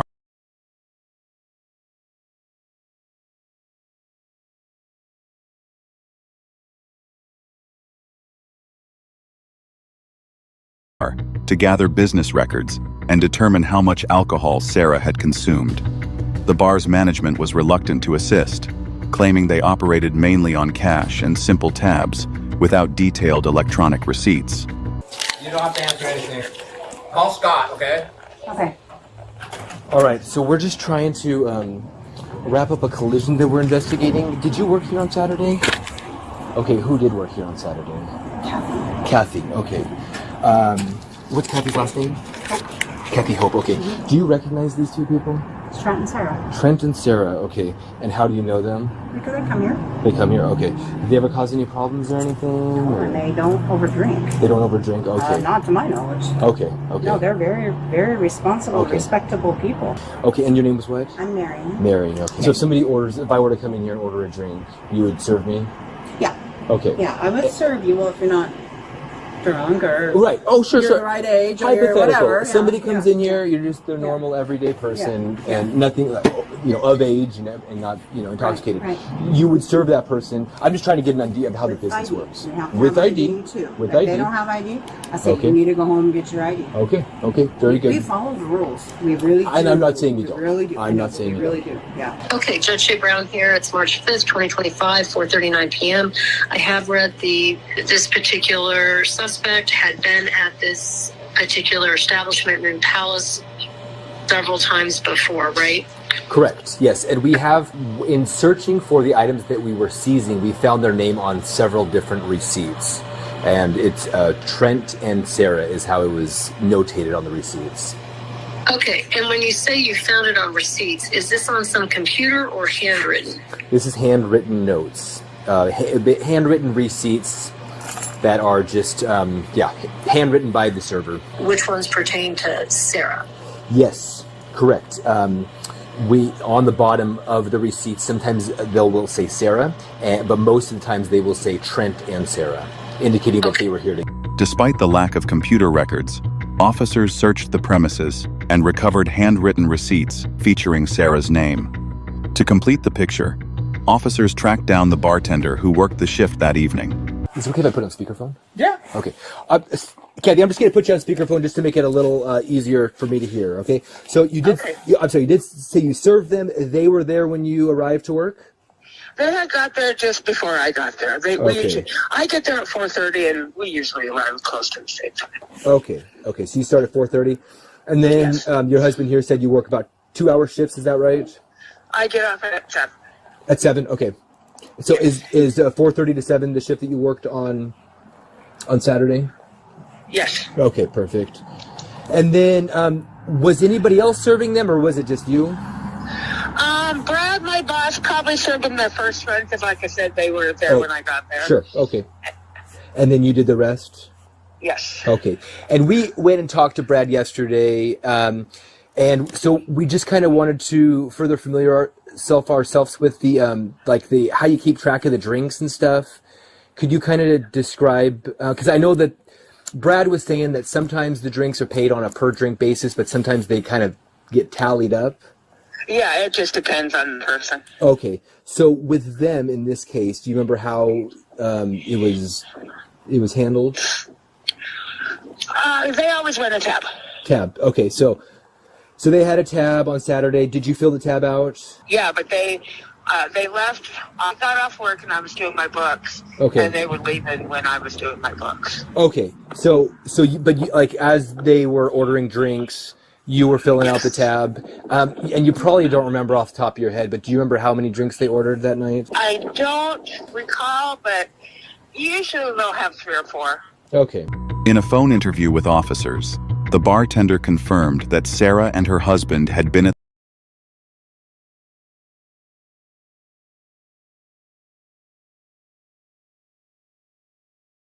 the bar from around 4:30 p.m. until just before 7 p.m. She explained that the couple ran a tab during their visit and noted that on typical visits, they usually ordered 3 to 4 drinks each. You're Remind me your relation to the family again. My what? Your relation to the The family. I am the boyfriend. boyfriend. Okay. Of mom. Yes. Okay. Okay. Is she available to chat right now, or? I think so. Okay. Yeah. For what reason?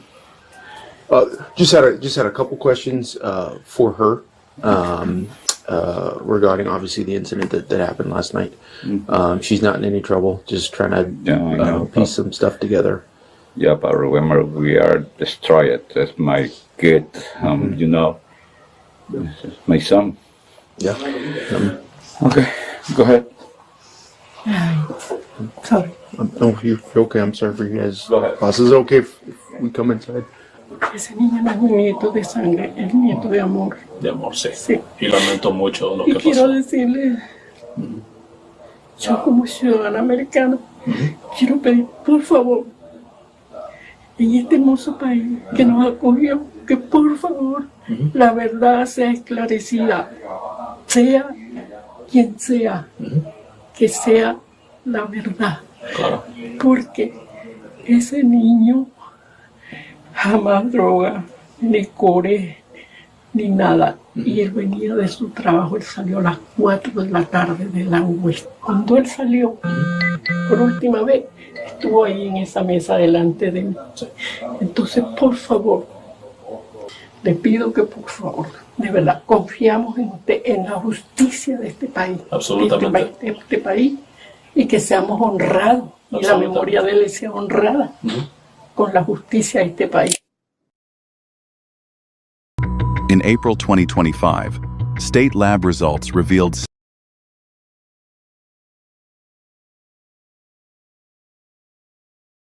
Sarah's blood alcohol concentration at the time of the draw was 0.17%. That level is more than double the legal limit of 0.08%. The scientific evidence confirmed what investigating officers had suspected at the scene. Alcohol impairment severely degraded her reaction time, distance perception, and judgment. On the 24th of September, 2025, prosecutors formally charged Trooper Sarah Clayson with vehicular homicide. At her first court appearance, she entered a plea of not guilty. The judge allowed her release on personal recognizance under specific monitoring conditions while she remained on administrative leave pending trial. Overconfidence and disregard for safety always come at a steep price. This case stands as a bitter reminder that a single moment of irresponsibility can leave permanent pain for a victim's family and a legal sentence, as well as a lifetime of guilt for the person who caused it. Leave a like and a subscribe so we can bring more cases.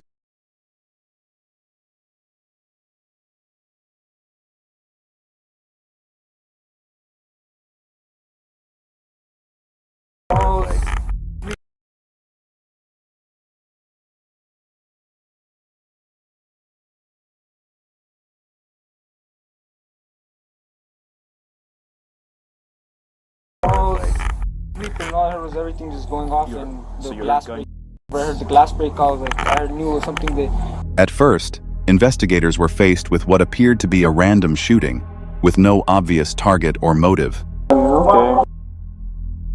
You're okay. Just stay. You're okay, I'm right here with... But as investigators peeled back each layer of lies, a shocking truth began to emerge. This wasn't a random act of violence. It was fueled by hatred between a group of teenagers. So, if you were there, buddy, tell me what happened, because I know you were in the car.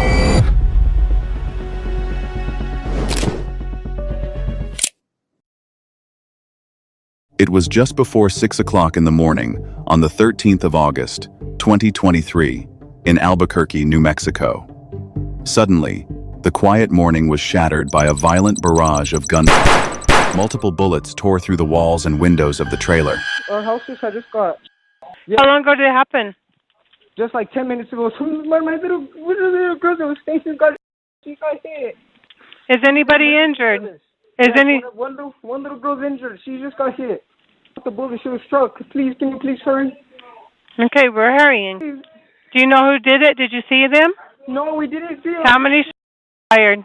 We do not know yet. Bro, please come now. Okay, we're getting help out to you.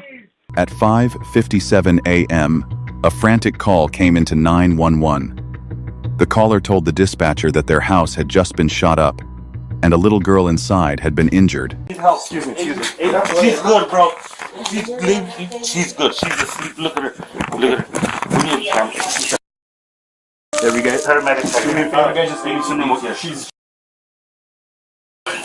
Okay, thank you, sir. You're okay, sweetie. What's her name? I don't know. My mom's baby. You don't know her name? Mom!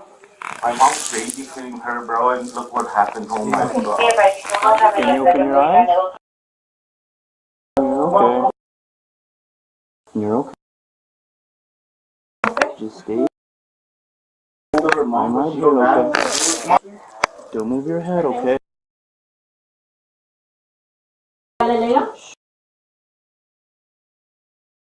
You're okay. I'm right here with you, okay?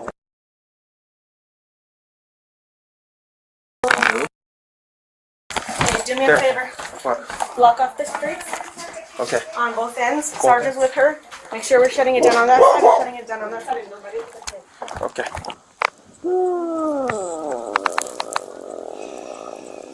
Officers arrived within minutes and immediately entered a back bedroom. Lying on the bed was 5-year-old Galilea Samaniego. Hours earlier, Galilea had been asleep beside 3 other children. They walked away without a mark on them, but Galilea wasn't so lucky.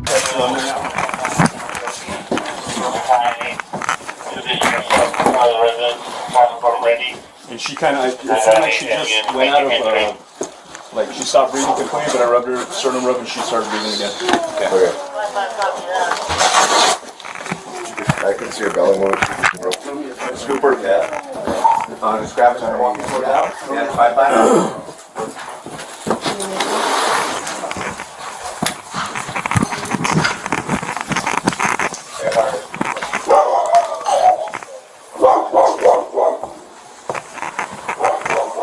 You okay?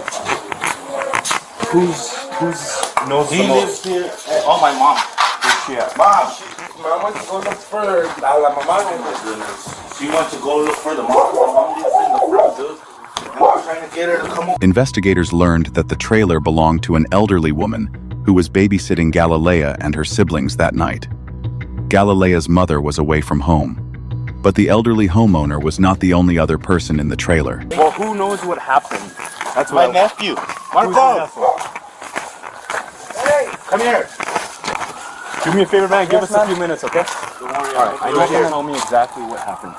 I was just laying down and I was just sleeping and I heard the glass, everything breaking and everything was getting shot.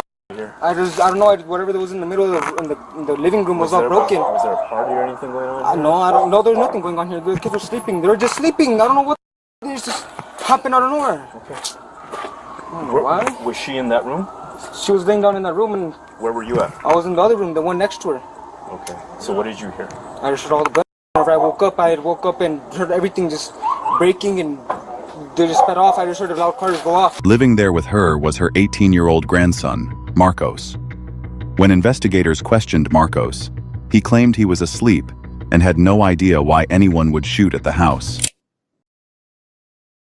As patrol officers locked down the mobile home park, investigators quickly realized this was not an isolated incident.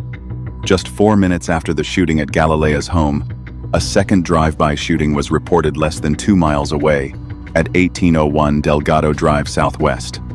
At that second location, bullets struck a home occupied by a couple, their 4-year-old son, and their teenage son, Samuel. Fortunately, no one was injured, but the timing and proximity made it clear to investigators that the 2 shootings were connected. Can you check the casings as you walk up?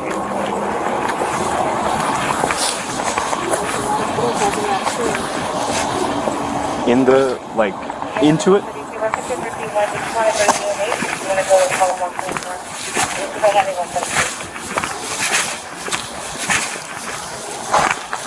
Sounds 619. I'm sorry, was that for me? Yes, we're having 123. Looks like they logged him up to a meeting. You guys have cameras? No, it don't even work. Nothing wants to work, like, at all. It's Okay, nothing. do me a favor, don't touch it for now, Okay. okay? Just in case there's something... Nothing wants to work, man. Back at the mobile home park, forensics teams began processing the scene. They mapped out the trajectory of the bullets and collected a massive amount of evidence.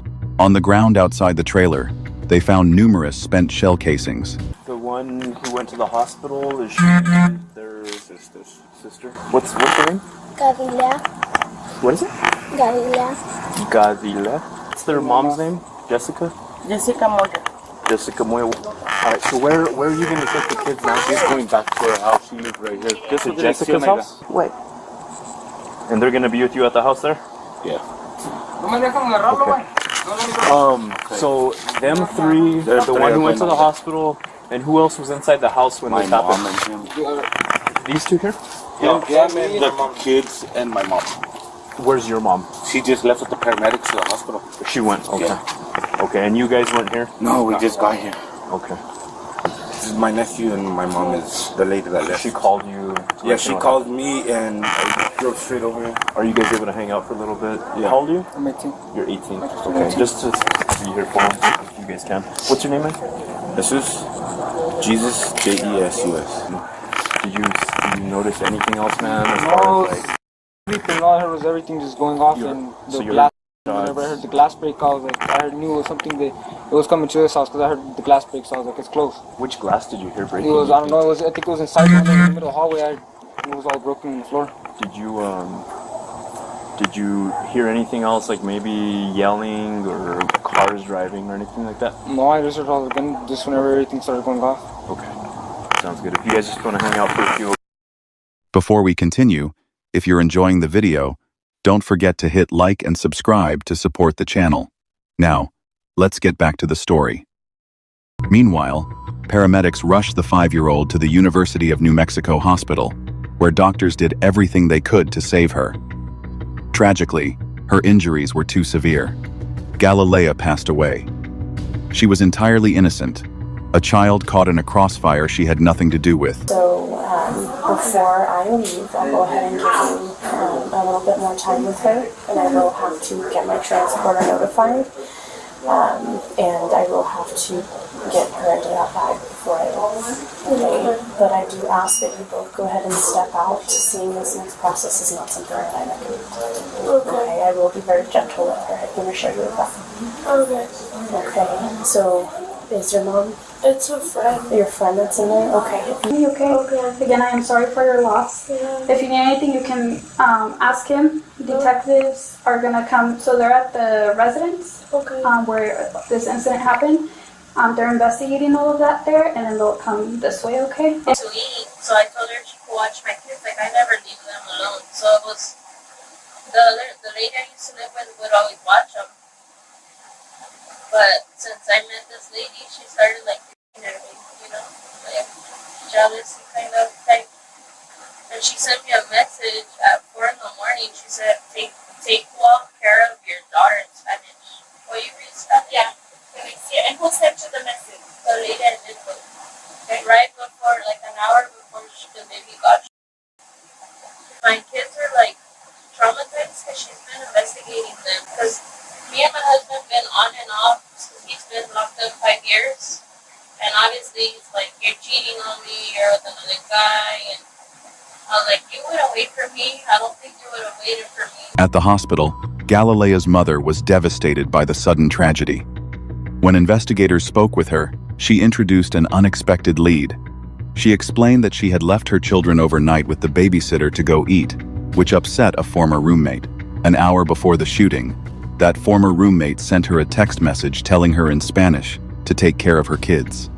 The thing that just said, well, he was like, I'm gonna catch him and I see you again.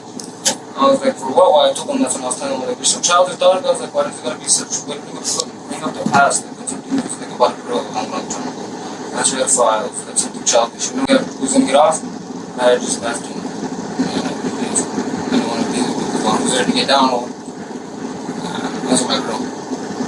Who's your girl? It was my ex. Monet. Who's your ex? Monet. M-O-N-E-T? Monet. Yeah. I am finding out all sorts of stuff before I come talk to you guys. I want to know some stuff. Like I told your grandma. She was trying to cover for you, saying, oh, my kid is mijito es un santito. And I was like, no, somebody came in your place because of Marcos. So that little 5-year-old is because of you, and you know that.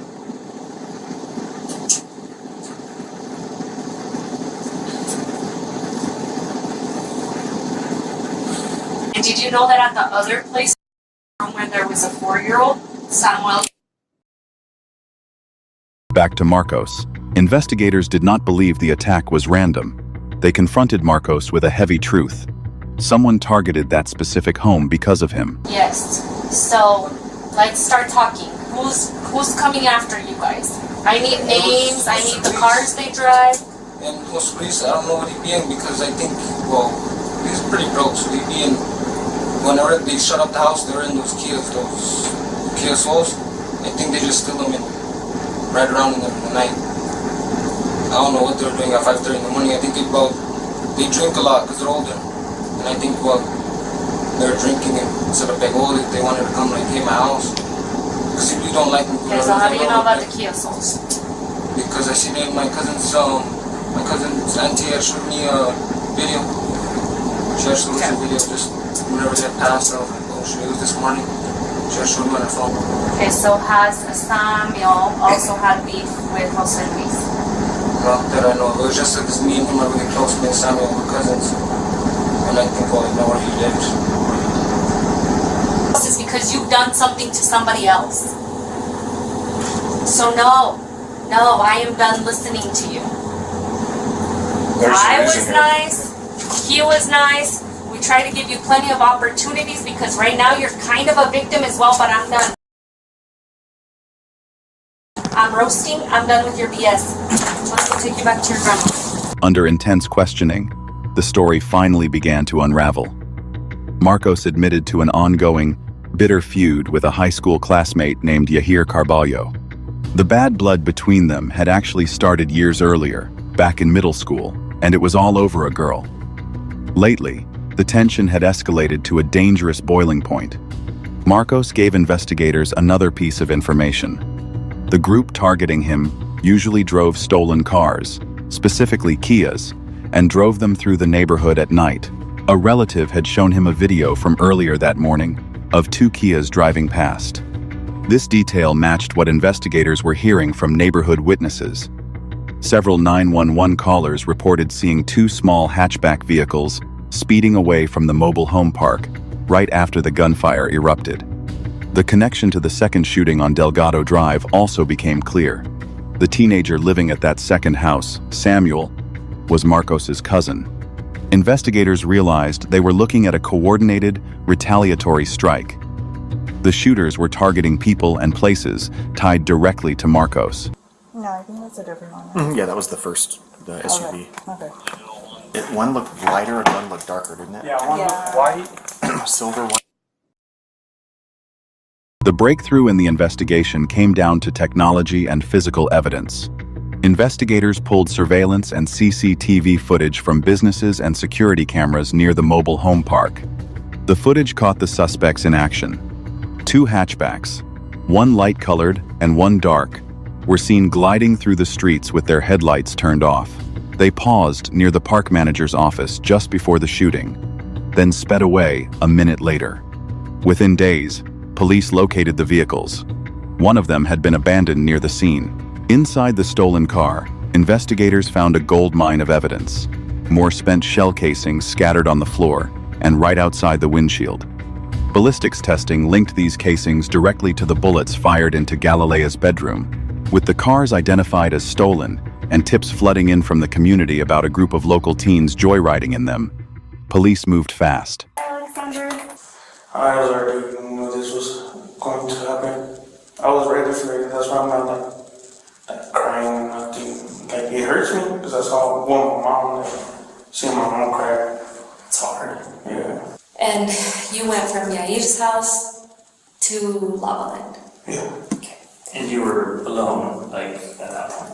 I was in my windows are not tinted. Nothing. If there's cameras, you clearly see. Sorry, we didn't talk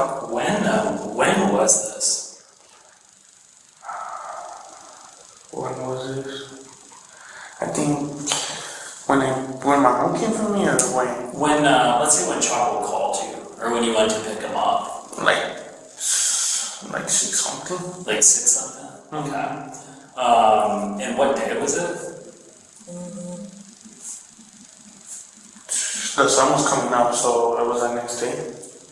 Okay, like you had been out that night, and it was the next. Okay. Because I stay out driving around. What the people that you gave a ride to had done, and that you saw it on the news, and then that's where you knew we were at some point going to come talk to you, right?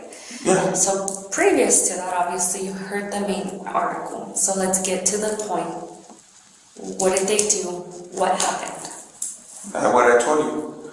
I didn't know. I just picked them up that day. How I told you. Yeah. I told you my story. I'm saying the news. You know, the news what? Yeah, what did the news say? I just heard about when I found out that they were going to come and talk to me was the day they posted the cars. And when was that?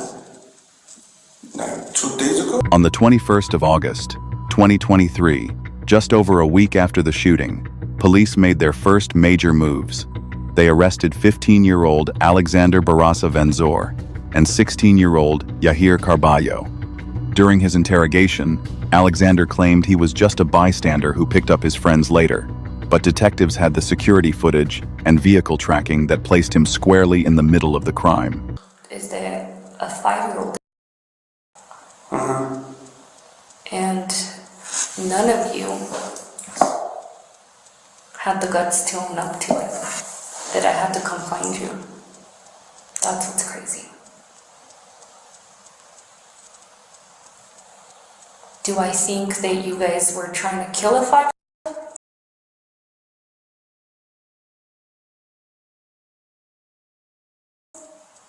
I don't think so.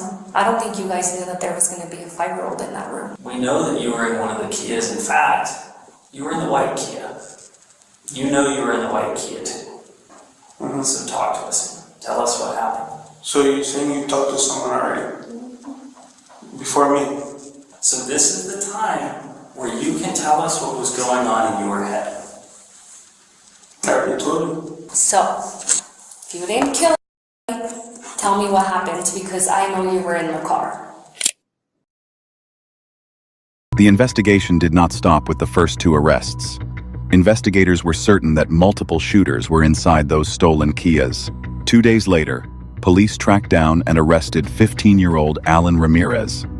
Following a close surveillance operation, investigators also captured his older brother, 17-year-old Jose Luis Ramirez. Finally, on August 25, the 5th suspect was brought in. 19-year-old Centuray Hernandez was arrested. Unlike the others, Hernandez talked. She admitted to investigators that she was riding inside one of the stolen Kias during the drive-by shootings. By March 2025, the legal proceedings reached their final conclusion in an Albuquerque courtroom when the judge handed down the final sentences for the tragedy. Jose Luis Ramirez and his younger brother, Alan Ramirez, each received 20 years in prison for their roles in the attack. Yahir Carballo, whose middle school feud sparked the violence, was sentenced to 16 years, while Alexander Barraza Venzor received a 12-year prison sentence. As for Centuray Hernandez, the judge handed her a 10.5-year sentence, but chose to suspend it, placing her on probation instead. What started as a teenage rivalry over feelings escalated into deep, lasting hatred. And when impulsiveness and the need for revenge took over, the one who paid the ultimate price was a completely innocent 5-year-old child who had nothing to do with any of it. Leave a like and a subscribe so we can bring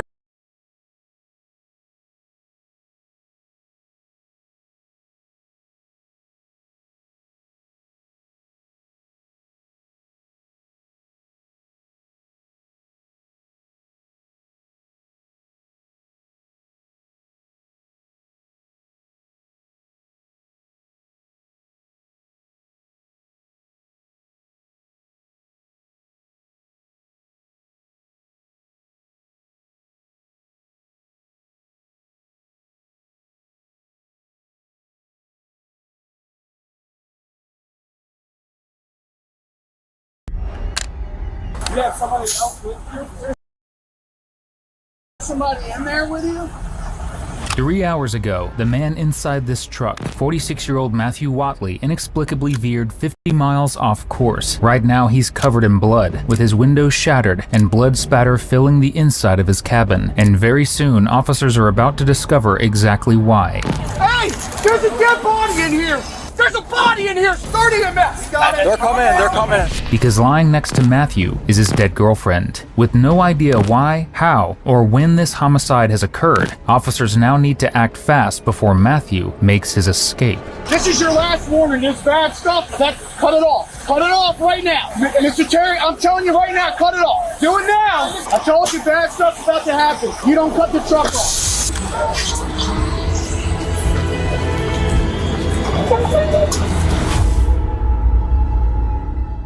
At around 1:30 a.m. on September 24th, 2023, deputies with the Frederick County Sheriff's Office received a 911 call from an anonymous caller reporting a disturbing situation involving the driver of a Freightliner Cascadia. Frederick County 911, what's the address of the emergency? Hey, I'm on the end over here by Costco. I'm a driver. It's a driver over here that's coming. You need help. I don't know if you're straight down. Okay, where at on? You at the Costco depot? Yes. Hey, driver, I've got help coming. Help coming, brother. The driver, who was later identified as 46-year-old Matthew Sidney Watley, could be heard calling out for help. But in the full 911 call, the situation is described as far worse. The caller tells dispatchers that the truck is parked at the Costco distribution center and expresses concerns that Matthew might be under the influence of drugs. Those suspicions grew after the witness reported seeing Matthew damage his own vehicle, tearing apart the truck's interior and punching the windshield until his hands started bleeding.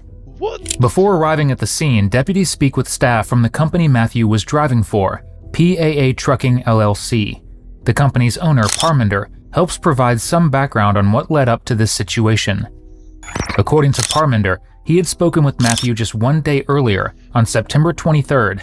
Matthew was supposed to transport a refrigerated load of pineapples from Del Monte Fresh Produce to a delivery location in Jessup, Maryland by 11 p.m. that same night. But when Parminder contacted the receiving staff to check up on the delivery, he learned Matthew had never even made it to Jessup. Instead, his truck was located at Costco, 50 miles from where he was supposed to be. Parminder also told deputies that Matthew made an unusual request to him to detour to his mother's home in Sicklerville, where he planned to shower, do laundry, and prepare before continuing his trip to Maryland. And while Parminder approved the request, he had no idea that Matthew was going to his mother's home, not to do any of those things, but instead to pick up his girlfriend, 46-year-old Candace Monique Sandra Thompson, to accompany him on a commercial interstate trip. With all of that information on hand, deputies arrive at the scene to find out what is really happening. What's going on, big man? How you doing? We're not coming in there. You alright? I'm Purple A-hole. How are you today? Hey, you're having a bad day? It's all good. We all have them. But Purple A-hole, that's our name right here. So listen to me, okay?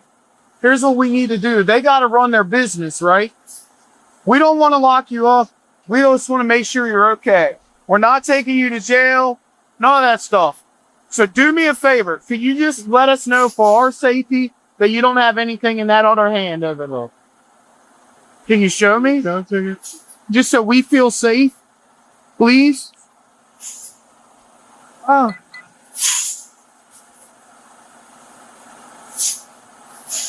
You have somebody help with you? With the cross? Is there somebody in there with you? Huh? You don't have any guns, right? Okay. So can you just let me see in that hand? Please? Huh? And do you have a knife? What's that? It's there. It's there. So you're clear. So let me ask you something. Are you having a medical emergency right now? You want me to call you an ambulance here? Huh? You don't? But, okay, you want me to give you a water? I have water, but you need to do me a favor. Will you cut your chump off for me?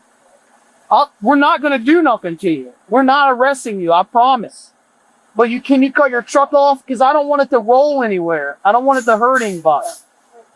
I know, but if you pass out and then roll away, I pass out. Knocked out my butt. Well, no one's saying that you're knocked out. Calm down. Can I get you a water? What? I will get you a water right now. I have a cooler in my truck. You have my ID on now?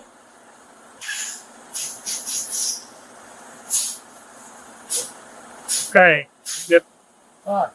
Okay. Different. Who? Different? Is that your name? Look, we don't know. We'll just ask. Please? Hey, come on. Please, don't do that. Put the truck off. Put the truck at park. By this point, deputies realize this is likely not a simple case of a driver under the influence, but something far more serious. Matthew can be seen completely covered in blood.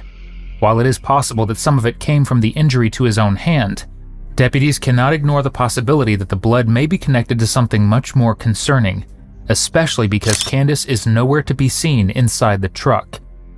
That suspicion only grows stronger when a witness who called 911 reports hearing what sounded like tearing and slicing noises coming from inside the vehicle, as if Matthew could have actively been or cutting something. With the amount of blood present and the possibility that he may have been armed with a knife or another weapon, deputies have every reason to be cautious and approach him more carefully. And if you love watching officers solve crimes exactly like this one, subscribe. It's literally all we do here. Hey, cut the truck off on, please. Can we establish some rapport? Would you please cut the truck off? Okay, I'll stop asking, but it'd be nice if we could just work something out. Just as deputies begin to believe that Matthew might cooperate, he suddenly does something that escalates the situation and makes things far worse. Don't be.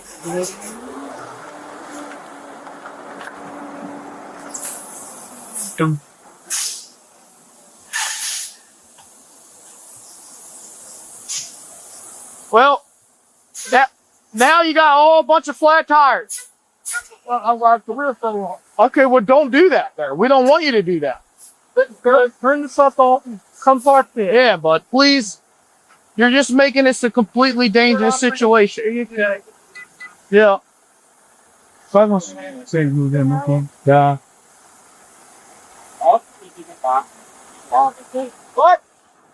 What? We're telling you to cut the truck off.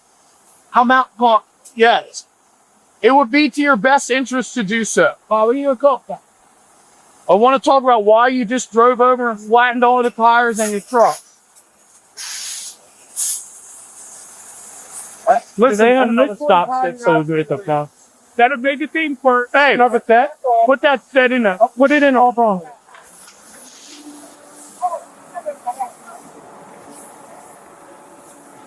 As Matthew drives away, deputies are left with more questions than answers.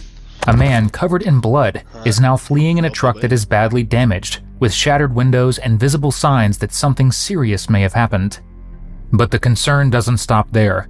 Matthew continues refusing to stop, even after deputies deploy spike strips in an attempt to bring the vehicle to a halt. But thankfully, Matthew's escape is short-lived.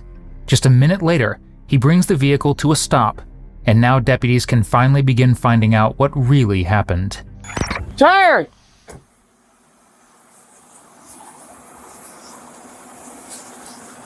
Hey, Terry! Terry! Can I talk to you for a second? Please? Terry! Terry! No. Terry! Can I talk to you for a second? Please? Look, there's a lot of innocent people around here. We don't want anyone to get hurt. Especially not you. Please, for a second, just talk to me. Hey, can I talk to you for a second, please? Hey, please, let us talk. It's the supervisor. It's the commander. Please just calm down, okay? Let us talk to you for a second. We got to end this peacefully, and so we don't want you to get hurt, and we don't want no one else to get hurt. I know, so can you cut the truck off at least so I can talk to you? Please. Please, Terry. Everybody, back up, please. Calm down, Terry. Calm down.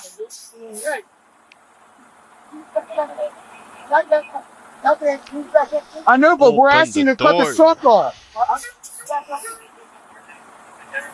Your tires are all flat, bud.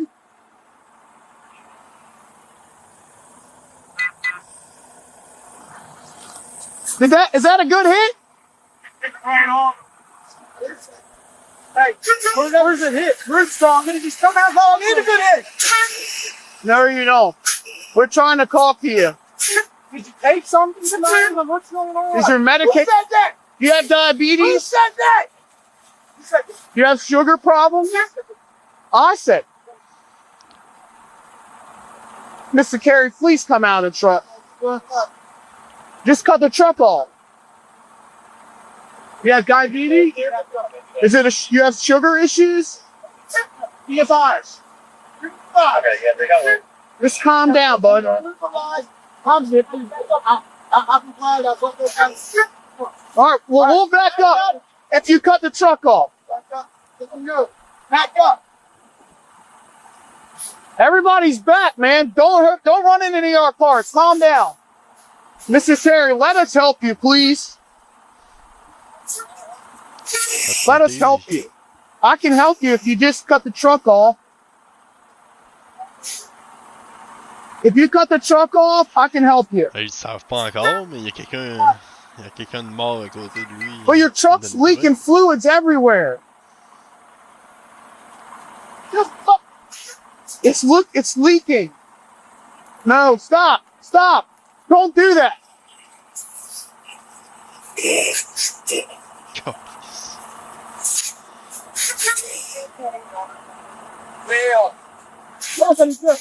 Hey, can you just cut the truck off? Nobody's signed a poison. Now.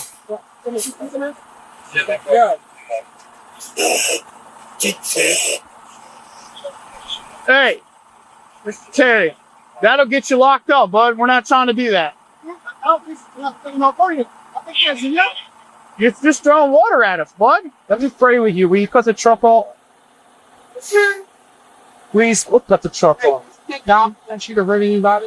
For yourself, and make this worse than what it needs to be. All you have to do is cut the truck off, bud.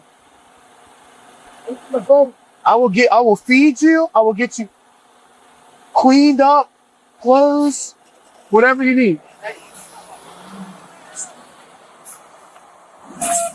Heads down.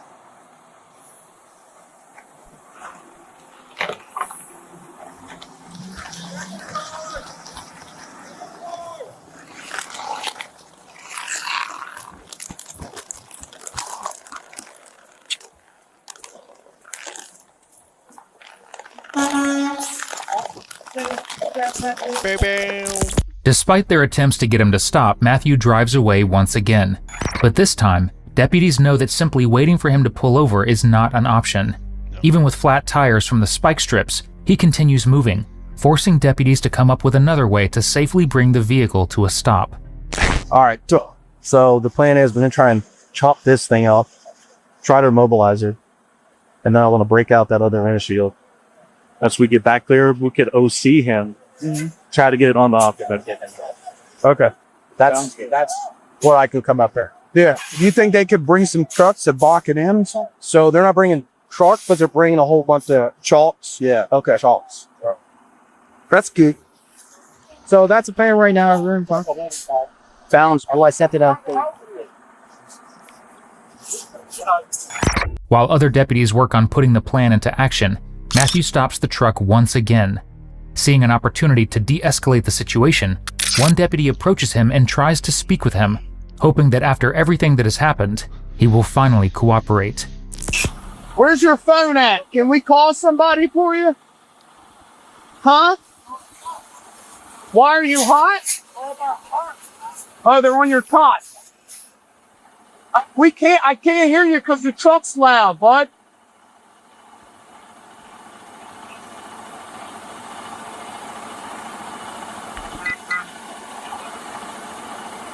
Hey, Mr. Terry, please cut the truck off. I can't back up. It's against our policy.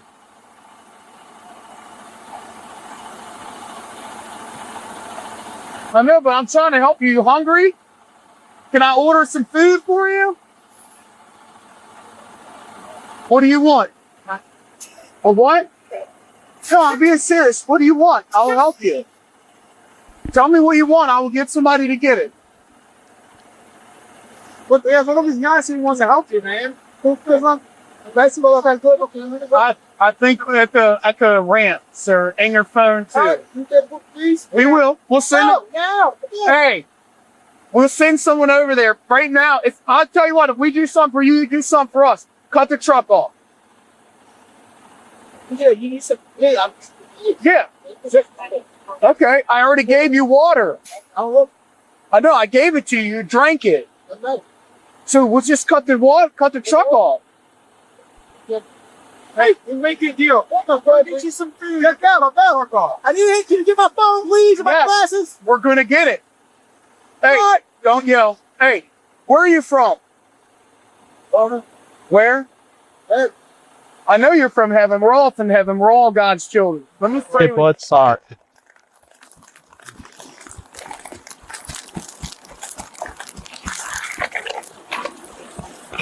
Hey! Stop! Stop! Stop! Cut your tearing shit up! Stop! It doesn't matter. You're tearing. Look at you tearing up. You gotta stop, Mr. Terry. We're gonna have to arrest you if you don't stop. Cut the truck off and get out of the truck. It's over. Hey! Nope. Hey! Get out of the truck now! Cut it off now! You either cut the truck off or you're going to jail. To make myself clear, we're done. It's over. Cut the truck off. A-hole. Yes. Please. I'm asking you nice. Please. Cut the truck. What now? We're going to have one of our deputies. We're going to get your plastic. Well, I said cut the truck off. We're asking you nicely. Please. Please. We got kids. Okay, so we won't want nothing to happen to you. We don't want nothing to happen to our deputy. Stop. Cut the truck off. Please. Please.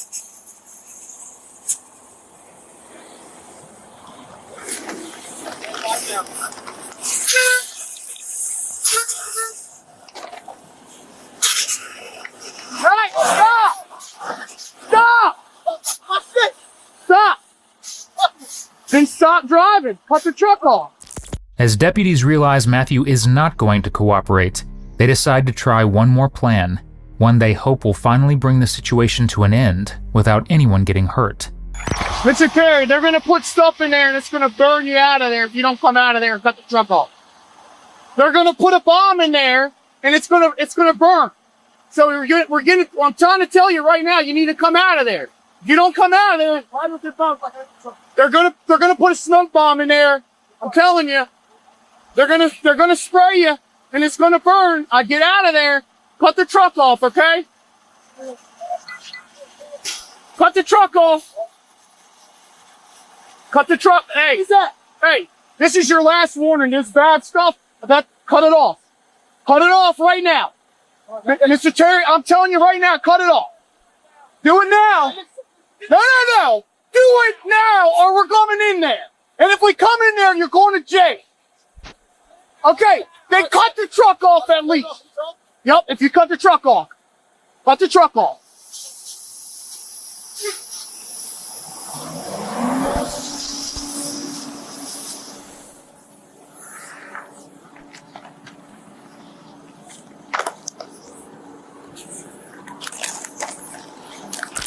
Unfortunately, Matthew leaves deputies with no choice but to return to their original plan, immobilizing the truck before the situation can escalate any further. As deputies put the plan into action, they finally manage to bring the vehicle to a stop. But what they discover next begins to explain why Matthew had been so desperate to keep driving and why he refused to cooperate from the beginning.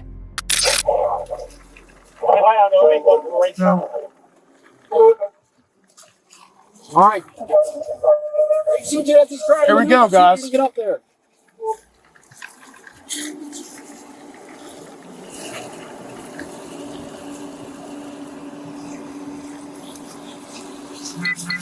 T'es revenu au point qu'il était tantôt.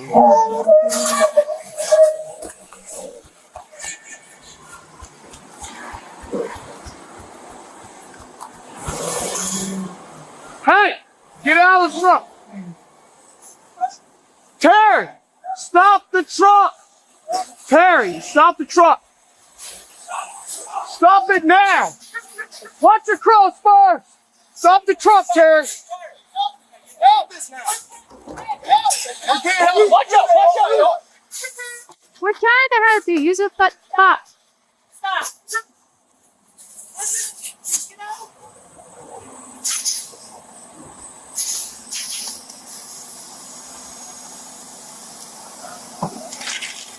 Get out of the truck. Taser, taser, taser. Get out of the truck. Stop it. Cut the truck off. A-Hook, get out.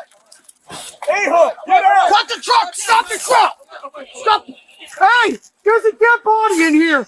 Get out of the truck. Get out of the truck now. There's a body in here. Start EMS. Start EMS.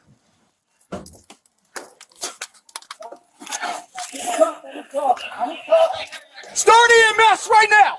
What's up there? There's a body in here. Start EMS. We got it. Calm down. They're coming in. They're coming in. They're coming in. Ma'am, are you okay? Ma'am. Ma'am. Ma'am. Ma'am, are you okay? Ma'am. Okay, ho, let's get her out. Guys. Ma'am. She's stuck. Get him up. Get him in a recovery. She's priority 4. She's priority She's 9. P4, buddy, P4. Hey, come pull the key on the truck. Just cut it off right here. Right here. Here, I'm gonna try to pull her out. Ma'am. Get it? Stay here. Hold on. She's rigor mortis. She's dead. She's dead, yeah. She's dead. She died. She's dead. Who's I lose these suspects? Anyway, let's get him away from the door so they can do it. Does somebody push you? Good. One. Come on his ass. Come on his ass. One. Knuckle sadly, she keep her. Sprint. You haul. Crack fit on the curb. We need to sit down on the curb. Sit down now. Sit down. Sit down. Sit down. Sit down. Don't move. Let's Guys, bring pen. him right. Anybody got tape? Yeah, we need Crime scene.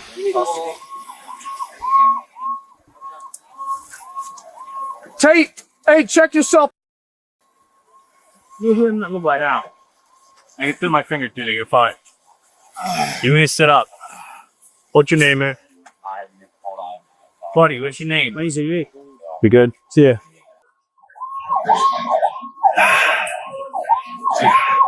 You can listen to cuss, please. Now, I can fit my finger through there. You're fine. You need to sit up. What's your name, man?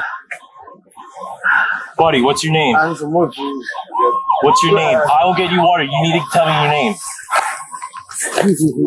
What is your name?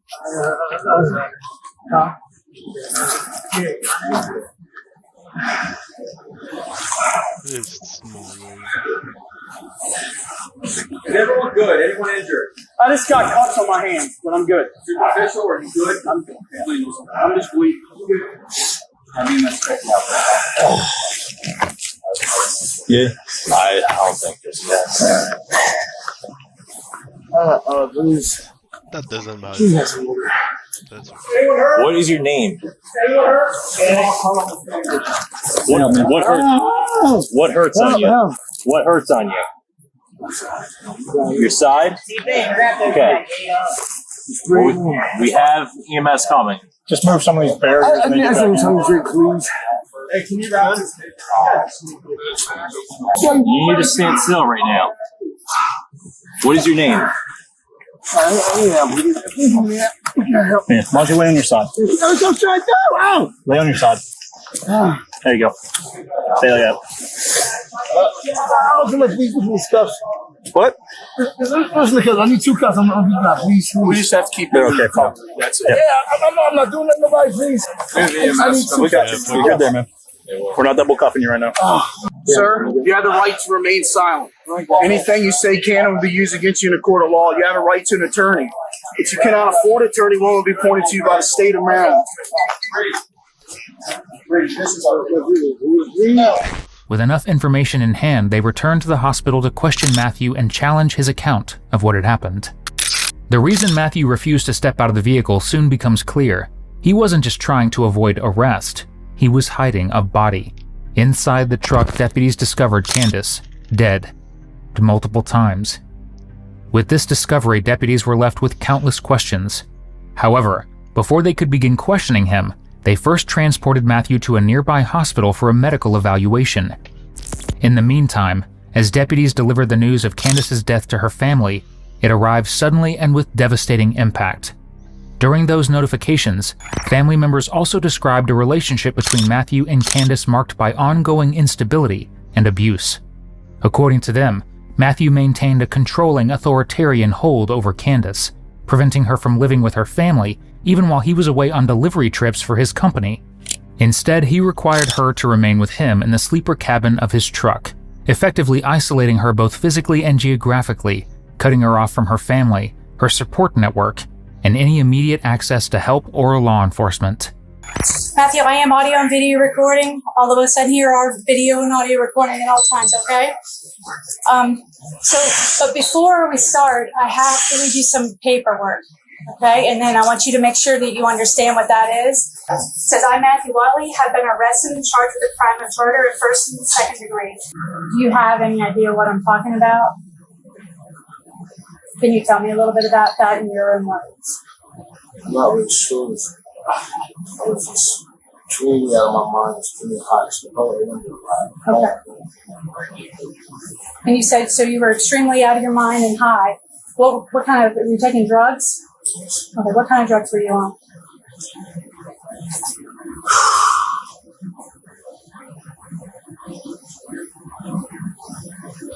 I don't know. Yeah, my known sources, so I don't.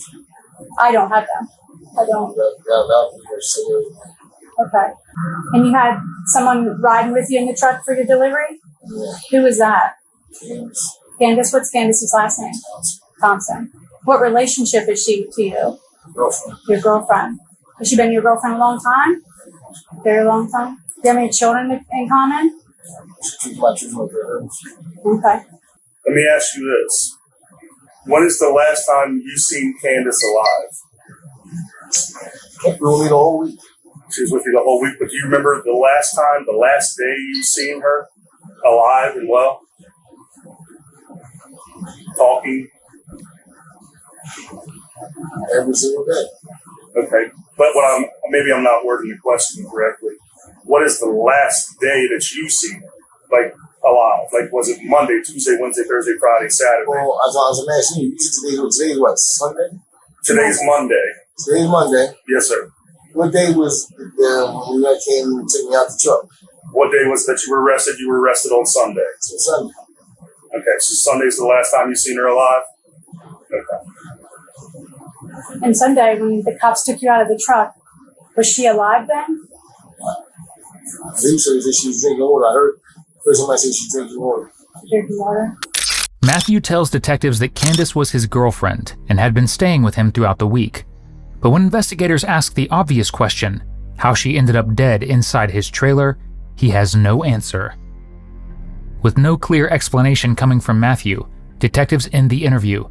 They would return nearly 20 days later after Matthew had been transferred to jail, hoping for a different response. Good. Got your hair cut, did you? Yeah. Okay. Looking fresh, man. Just have a seat right here. So this is Detective Skelly. I'm going to say you briefly, vaguely remember that. Yeah. I am audio and video recording, okay? So we just wanted to have a conversation with you today about the events that occurred, and we were hoping that you'd be able to talk with us today. I still, like, they haven't told me. I asked you to look up the defender. She hasn't reached back to me.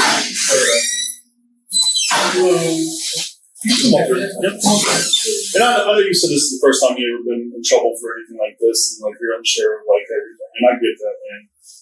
We're not going to twist your arm to talk about it. Yeah. Like I said, like we have what we need for our case. Like, so this is again just more for us to hear your. I don't remember.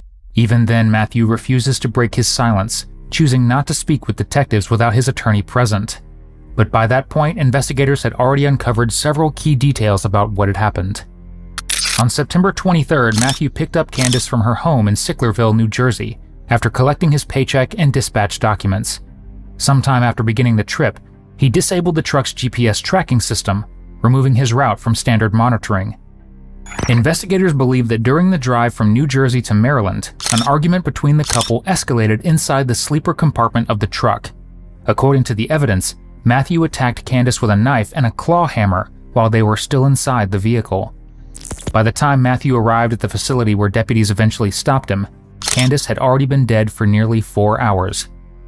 Although Matthew never confessed to the crime, investigators believe the evidence against him was enough to identify him as the only possible perpetrator. On November 20th, 2025, Matthew was sentenced to the maximum statutory penalty of 40 years in the Division of Corrections. Thank you for tuning in. Nearly 80% of everyone watching isn't subscribed. Your subscription and support would mean the world to us, so we can keep bringing you more content. Alright, bon, ça va être beau pour la soirée. Je pense qu'on en a assez vu. Bon, fait que... On se dit à la prochaine. Merci d'avoir passé. Ciao, ciao.